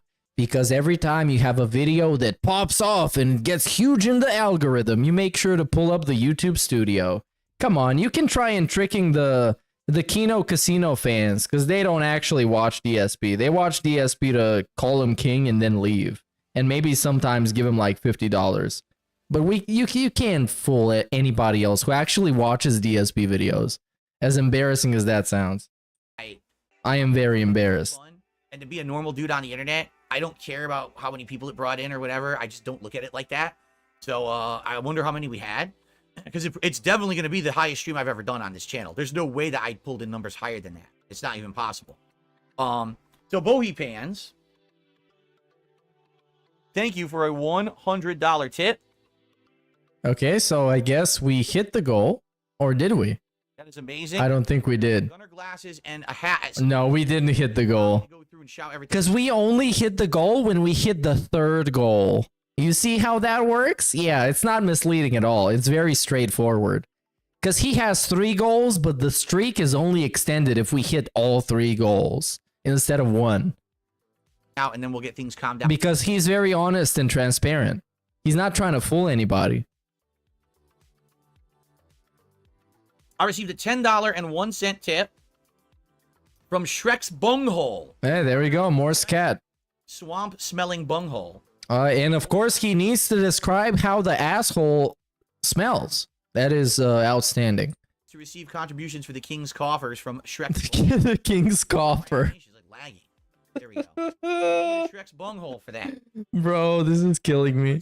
I might take another like 3 weeks off after this stream. Shit is just too much. Troll.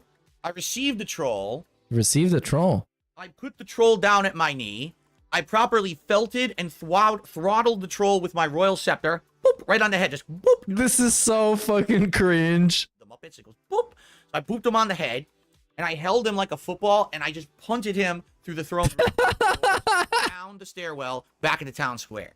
Get the fuck off my stream. Oh my god. It's so embarrassing the way he tries to inject himself in Kino Casino and like actually manufactures himself as a part of the show by just saying the things that they say and, you know, putting the little stuff behind him on the LED screen. Is so embarrassing. I've never seen somebody actually do that. If you have an example of that, leave it in the comments below. If you have an example of somebody injecting themselves into someone else's show without anybody else's permission. Because he used to be just a guy who showed up on the show once, and now he's believes himself to be like a part of the show. I have received. He's like the 3rd member of Kino Casino because he says felt it a lot. A $10. And because they call him king, ironically. But it's not ironically, it's actually very sincere. Tip. Don't trust what I say. I'm felted and coping. What a street. And I'm seething. Totally wild. And I'm gay. Well, I'm glad you feel that way. Again, I don't know how I did. Because I'm probably not a good judge of myself. I'll be honest with you. I don't really... it's hard for me to still believe all of this is happening. I can't believe I just did a stream that had thousands of views. People cared and watched. Keem actually was on and being cordial. Like, right? If anything, I wonder if that changed his opinion of me. I wonder if that changes anyone's opinion of me. I wonder if people will be like, you. Why are you so insecure that you constantly care about other people's opinions of you? Why can't you just be yourself? Is it because yourself is really dislikable and bad and you tried being that and nobody liked you, so you need to be fake as fuck? Is it that? I don't think it's that, because you always say you're really genuine and honest and sincere. Can't call your show Level 1 Podcast anymore, but I think I'm going to call it Level 1 Podcast anyway because I really like that name and I think it has meaning to a lot of people. It has meaning, because they're also losers. It means that you don't have to aspire to be the biggest person on the planet. You don't have to care about being super internet popular and having 5 zillion followers. As long as you're true to yourself and you make content you feel is meaningful, Yo, feels the same way. yo, Where you are in life or what level of popularity you have, that it's meaningful and it's worth doing. yo, this actually killed me. I can't believe he said it. He's true to himself? Like what? Changing the entire format of your show because it gets you more money and views?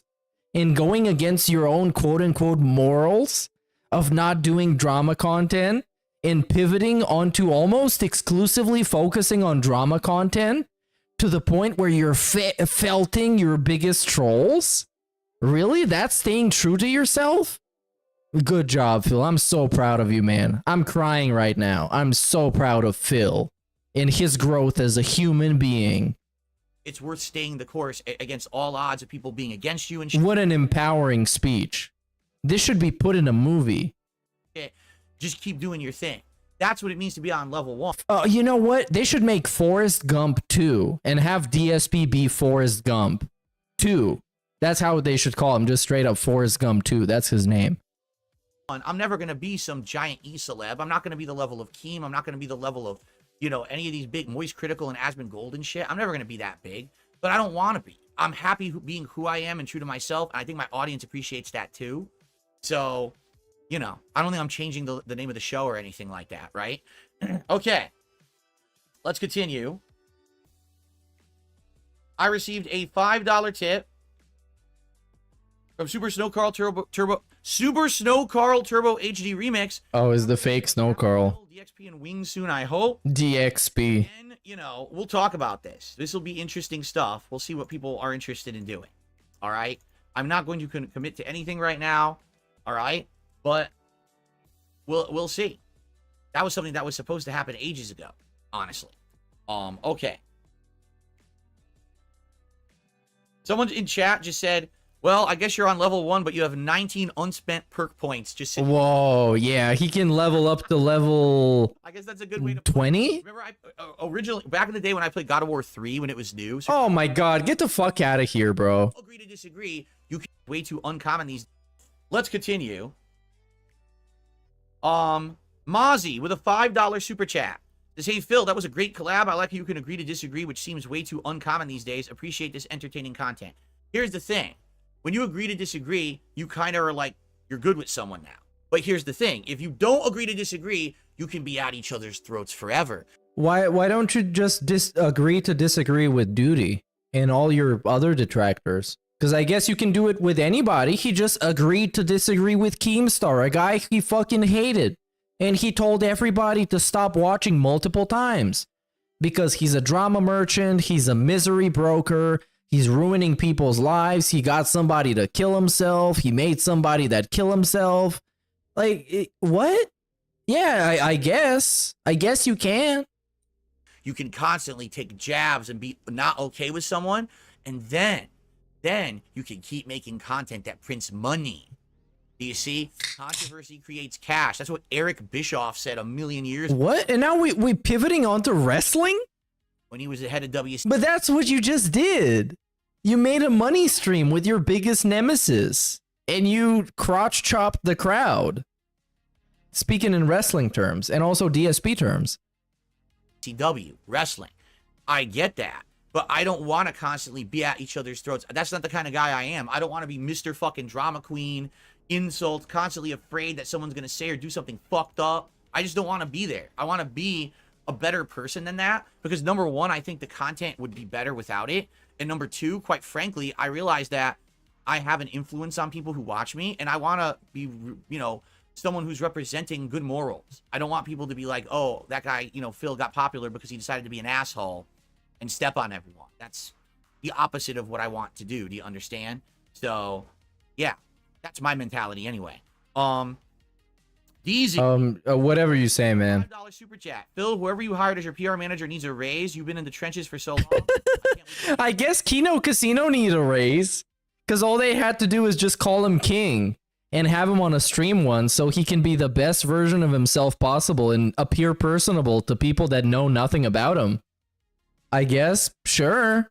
You kill it more. DZ, would you like to know who my PR manager is? He's gonna take all the credit. Would you truly like to know who he is? Kino Casino, straight up. He's right here spinning. That's my PR manager. Wow. Because here's the actual kind of thing. Oh, let's see the actual kind of thing. Over by any means necessary, like a lot of other people have. And I sat in the trenches for 10 years while people just stood on top of the trenches, literally dropping trow and shitting on my head. But I kind of felt like one of two things was going to happen. Either I was going to fall out of prominence, no one was going to care about me enough, and I was... Here's the thing. He did actually try and do that. Allow me to explain. First, he tried to get over by making YouTube videos about hating video games. He made a video on No Man's Sky that got hundreds of thousands of views. He made a video on Homefront: The Revolution, which he called the worst game I've ever played, which got over 1 million views. Then that whole gimmick worn out because, well, people saw that he was lazy and trash. And then he tried, once he started the React channel, he tried doing drama documentaries. But at that point, he kind of needed somebody to shed a spotlight on him. He couldn't just do it by himself in front of like 500 people, because that wouldn't work to get him over. So now he got Kino Casino to put the spotlight on him and be like, hey, DSP actually isn't a rapist pedophile, so I guess he isn't all that bad. So he's the king now. And now he's the king. And here we are. Now he just had a stream with Keemstar that was the best thing ever. But I'm going to let him tell you the real story. I was just going to have to quit because it wasn't making enough money to support my family anymore. Or things would turn around. I just didn't know how. I didn't know how long it was going to take. Dude, do you think I knew it was going to take 10 years of sitting in the trench with the liquid river of shit plowing on my head? Right? I didn't know that. But I stayed the course for 10 fucking years of being the villain, being the person who everyone hates. And, you know, now look what's happening. And again, did I really do this? You want to know how this happened? I went on Kino Casino when they were broadcasting. I went in their chat. I said, hey, it's really me. Let's chat a little bit. And we talked for like an hour on their show back and forth. And they really liked me in the comments and jokes I was making. And they said, hey, why don't we have you on as a guest? Because that was actually really good. So I just took the initiative one night to do this. And literally that one little step actually is what started this entire movement, positivity movement towards me. Sometimes that's all it takes. Because who knew? I could have easily went over there and they just decided to shit on me like everybody else. But they decided to keep their pants on. I wonder why this is.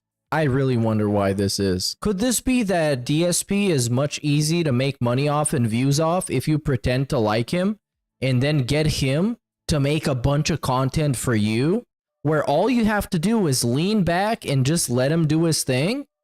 I don't know, man. Probably not though. They just liked him for the real Phil, who is a really fun, chill, and sociable guy with a lot of very diverse opinions and very interesting takes on the whole world that he's experienced.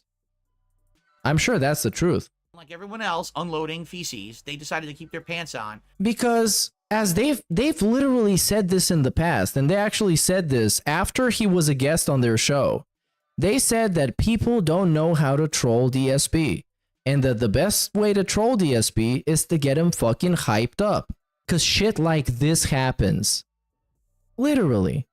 Because they saw what happens when you get DSP on your show and you ask him about WWE champions. They have no interest in doing that because, well, you already have the side scrollers. So they took the other approach. And it's been working very well for them so far. I have to commend them. From their perspective, this has been working out perfectly. Because they got a bunch of detractors pissed off, looking like retards. They got DSP hyped the fuck up, thinking that he's the king. And now he's doing all this bullshit for everybody to make fun of. And he doesn't know people making fun of him. And be nice and look. As per usual. Kindness goes a long way, I think. Right? I received a $50 tip from Gene Use. Excuse me, a $50 super chat from Gene Use. Thank you for an incredibly generous super chat there, Gene Use. Phil, much respected, man. It's literally genius, bro. How could you fuck this up? Of the name, and long may he reign. Thank you, Genius, for that. I appreciate that very, very much. Okay. Look at all the shit they hyped him up to do. They hyped him up to do so much shit. He was shitting on Review Tech USA. He's shitting on Duty. He had Keemstar on his show, the guy that he said he fucking hated. They got him. They pressured him into banning Derek. All this shit that would have never happened otherwise. And all you would have seen is just the regular level 1 podcast with this dude fucking begging for money. And all it took, of course, the downside was that this guy got a bunch of money. But what did it go for? It went for a bunch of shit that you can see in the background. He bought himself a fucking crown, bought himself some fucking sound canceling, noise isolation bullshit pads, whatever the fuck that's called, foam. He's buying himself weird SSDs and shit. Like, this dude, like, you already know this money is going to dog shit. And you got him to embrace his inner WWE champion. You see, it's just a completely different thing than what we're used to seeing. Sure, the downside is him getting money. I don't like to see him getting money because I don't think this guy deserves to get money. But, you know, you can't do anything about it. 800. I can't even. So you can either get mad at it or just take it for what it fucking is. Let's get that to 1,000 likes right now. Come on, crush that like button. Yeah, look at this dude. Look at this dude. They turned him into a regular street whore. Let's hit 1,000 likes right now. Thank you for over $300 of super chats, 40 gifted. Whoa. And currently at $130 in tips. He's gonna beg for more tips. Yeah. 22 king streak. And that would obviously be absolutely amazing if we did that. All right. So now what I'd like to do, if contributions come in, I will continue to shout them out. But what I would like to What are you gonna do now? I would like to talk with the chat now and just see what people talk with the chat. Tag me in the chat. The fuck does that even mean? Read out what you're saying. Cherry pick people that agree with you? Man, I have no idea who that is. Please don't take that as an insult. I just have no idea who that is. I probably don't know who 99% of people are because I'm a man living on an island here in Renton, Washington. What do you mean living on an island? I thought you were fucking branching out and Keemstar is your best friend. You got the other misery merchants as your best buddies? What do you mean you're on an island?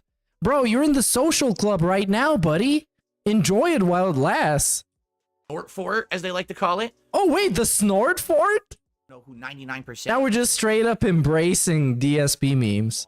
I love it. I'm a man living on an island here in Renton, Washington. So, you know, the snort fort, as they like to call it. The snort fort. Jade, how are you? Wow, these idiots. They call it the snort fort. No, you cannot become a moderator, Satin. How dare you ask? Venom Snakes is a podcast with... Why not? If you give enough money, you can. Don't let your dreams be dreams.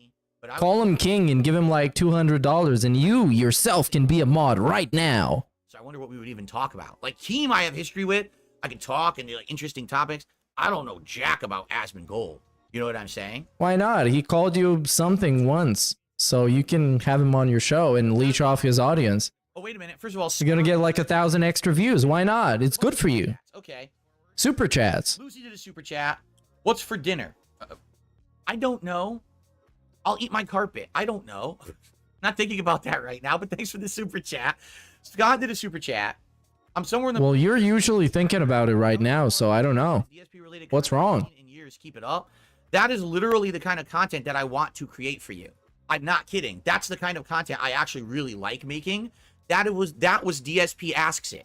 What I just did right there with Keem, that was my idea for DSP Asks It over on DSP Reacts last year. And then with the way the Side Scrollers interview went... Like, what way did it go? I thought the interview was perfectly fine. You didn't have any problem with making yourself look like a complete bitch for like 5 hours. 5 hours! And I had people literally cancel and say, we're not doing it anymore. So... Oh, and people can't...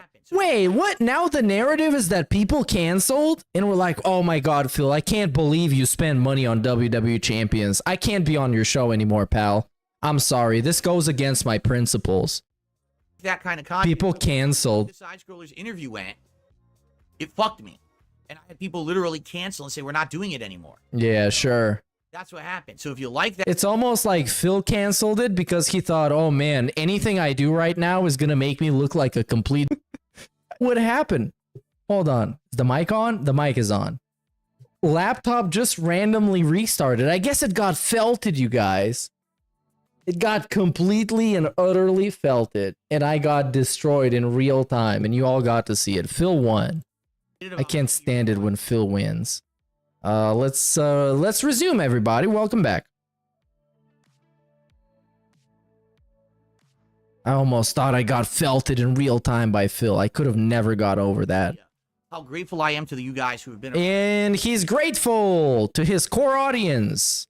Again, I'm going to say this. He told them, for the last year, it's been nothing but, hey, you guys, I've been staying away from the drama, and I'm never going to get back into this shit again because this sucks, and I'm just going to do my own thing and make quality, important, meaningful gameplay for you guys. And now we're doing streams with Keemstar and Misery Brokers. That's godlike. He really loves his core audience. He really loves them. Really, like, I promise he does. Please believe me. Please. Believe me. Believe me. Long time. I want you to say this to all of you, my long-standing followers and viewers. Please. Who are here for gameplay, for normal content, Yeah. drama stuff. I appreciate you so very much. Change completely. I'm not gonna change completely. I'm just changing a lot. So get used to that, but it's not completely. I'm still gonna play video games sometimes.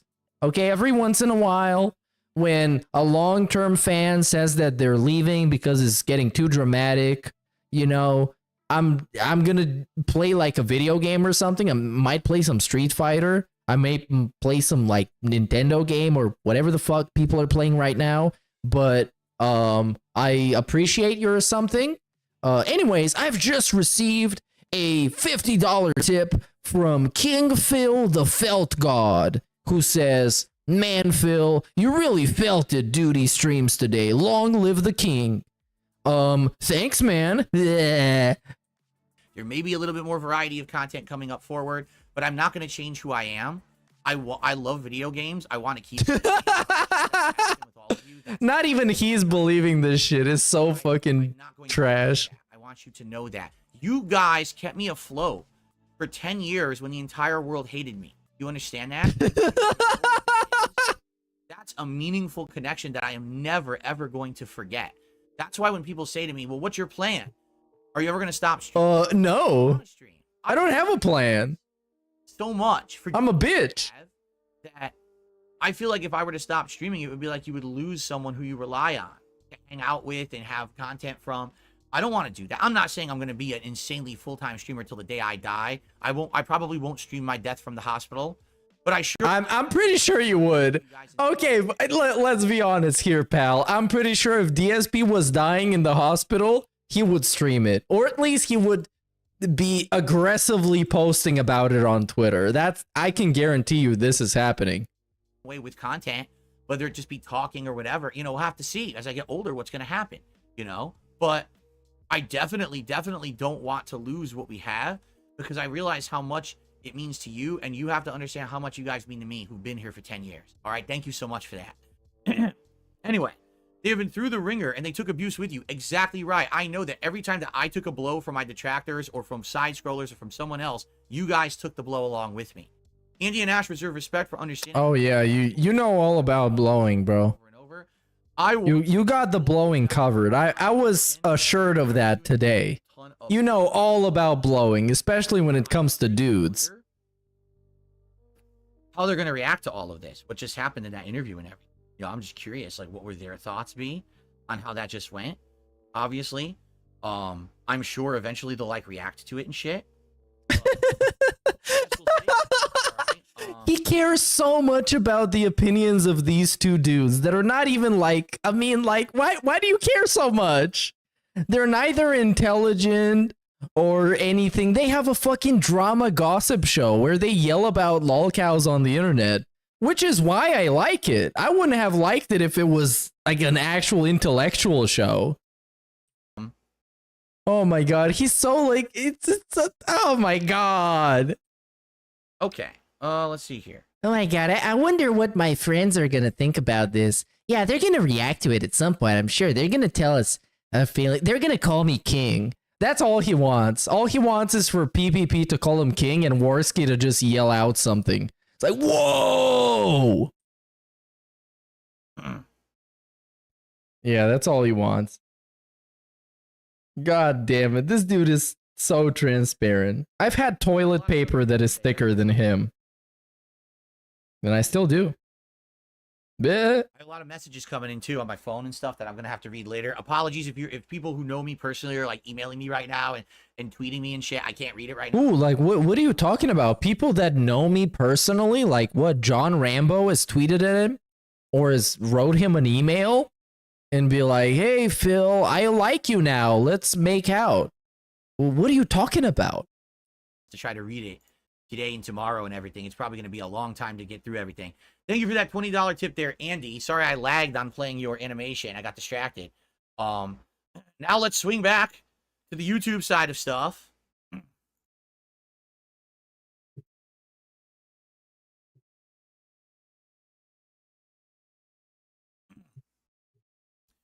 Excuse me. Let's see. On the YouTube side of things. Come on, bro. This dude is so clumsy. Where was I here? Just read some super chats. Just do a shout out to Bernie Gores. Thank you, Tanya Raven. Cosmos with a $2 super chat. Did not see the live stream. How successful was it? It was Very. like everyone's saying that. Like, Oh my god. myself, and I don't know what I did. Like, how could I have performed so poorly? Because everyone just knew that I was a piece of human shit from what the detractors have said for a decade. So obviously, there's no. Who I've been confrontational with in the past, and I have completely irreparably ruined my reputation, and I'm done. It's over. I should just bury myself in my backyard right now.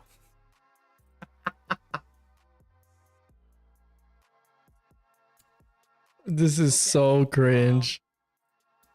Jack Ack, 15 months as a member, says, I'm happy for you. I hope you don't change too much. Me too. Me too. Change is scary, is it not? Is it not? I would say change is quite scary.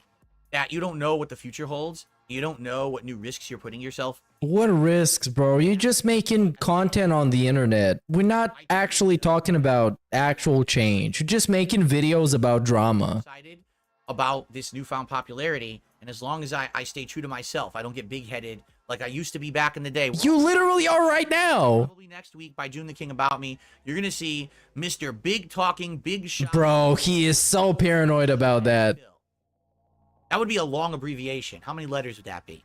But yeah, that's what we're. I'm thinking the Kino react to the whole June the King thing is gonna be insufferable. But they're gonna have a month off, so once they come back, they might not like DSP anymore. See, and I don't want to become that person again. I have changed from being that person in the last 7+ years, and that's why my wife married me, because she knows the real me now and says, wow, this is the person I truly love. Bro, your wife would have married anybody. She would have married fucking Review Tech USA if he showed up to fix her OBS. Your wife is so low level, like, I cannot even explain. She knows the real. Let's not go there. She knows the real Phil. So I'm going to be careful, Jack Ack. Don't worry. Greg, with a $5 super chat. I got to go, but that was a great interview. Great to see you and your channel being reborn. Thank you. Reborn. Words. Sarah, with a £2 super chat. The shout out to long-term fans means a lot. I love you, DSP. Thank you, Sarah. And SFM9 with a $2 super chat. Who would be your dream collab? Now, here's the fucking thing. Oh, yeah, let's see. See myself The dream collab means who can you leech off the most off? as having a dream collaboration. Why not? Because you're the dream? Because you're the GOAT? I do not. All right. However, because you guys are probably going to think I'm going to say, man, I'm aiming for those big YouTubers. Let me talk to Moist Critical. You just said you wanted to talk to Maximilian, dude, but you couldn't reach him because apparently he doesn't have a Twitter or any other way to reach him. You just said that like 20 minutes ago. Let me talk to I want to talk to Logan Paul. I want to talk. No. Yeah, I mean, Logan, come on. Okay. Come on. Let's be reasonable. I don't care. You know what I'm saying? I'm not one of these big people. Hey, if Moist Critical wanted to talk to me, I'd be down for it. But bro, wait. Now that we're talking Moist, Sir Moist, like a year ago, maybe a year and a half, whatever, when Moist Critical called him out because DSP's a filthy, disgusting beggar, what did DSP say? Hey, Sir Moist, if you ever want to talk to somebody or you want a shoulder to cry on, just hit me up, man. We can talk for like, even if it's 5 minutes, even if you want to make fun of me, we can always talk, man. Okay? Sounds good? But I don't think that's going to happen. It's not gonna happen. I, personally, what would be most fascinating to me would be 2 ideas, all right? And you guys, I have no clue if you guys would give 2 fucks about any of this shit. All right? Any of it. The first one... I care about my core audience, though. Personal history pick, and the other one would be a public pick. So allow me to explain. My personal history pick is that I would want to... John Rambo. Interview, or like just what I did with Keemstar, I would like to have a cordial conversation with the 2 people who I would argue were directly influential and responsible for me getting the confidence to get in front of a camera and start recording and uploading. What? YouTube. And those people are Hulk Hogan? James Rolfe, the angry video game nerd. What? And Doug Walker, the nostalgia critic. What? I mean, he's not just the nostalgia critic, but you know what I'm saying. It's his main character. Those 2 guys. Oh, holy cringe. 100% convinced me to try to make content back in the day through their actions. They had no budgets. They had no production value whatsoever. Wow. And made content that blew up on the internet, became super popular and funny at the time. I mean, now people can argue, oh, they fell off or whatever, right? But hey, we all get older. Power to them for still making content, right? I would absolutely think that those 2 interviews would be amazing because, I mean, number one, with the angry video game nerd, I actually became popular after him, but we actually went to like a convention together as co-guests. Okay, bro. I literally need to go to bed now. And I'm not sitting through a fucking AVGN history class or let alone a nostalgia critic history class. So let's catch up on some super berries and let's go to bed. Cause bro, this was something. I'm gonna keep you in suspense whether you thought it was good or not. I don't know. Let's read some super chats. Big ups Dorzak for 20 months, who says big ups Meerkat. Big ups to you, Dorzak. 20 months, dude. Big ups QB113 for 13 months. Shout out to Elizabeth for 16 months. Shout out Evil AJ 2010. The GOAT, the OG. Why isn't this guy taking shots at you right now, trying to get you deplatformed? That's very interesting. I probably shouldn't be giving him any ideas, but damn, you're the biggest content thief of all time. Responsible for his entire downfall, I'm thinking. So yeah, and Evil AJ says, stop watching Keemstar, which is the clip that I played, which is fantastic, by the way. It's the godlike clip. I'll be the guy. What is happening? Stop watching Keemstar. And we went from stop watching Keemstar to please watch Keemstar on the Level 1 podcast. Big ups ES for the 2. It's like a podcast with Kim Jong-un and his sister. Big ups Blask for 27 months. Shout out to Into the Abyss for the subscription. Shout out Tractor Goose for the $2. That interview was bad. I'm thinking you didn't like it. Big ups Eurobeat for the 29 months. Matthew for the subscription, dude. Make sure to subscribe to the channel for new content coming up. I promise to my core audience, I'm never gonna change who I am.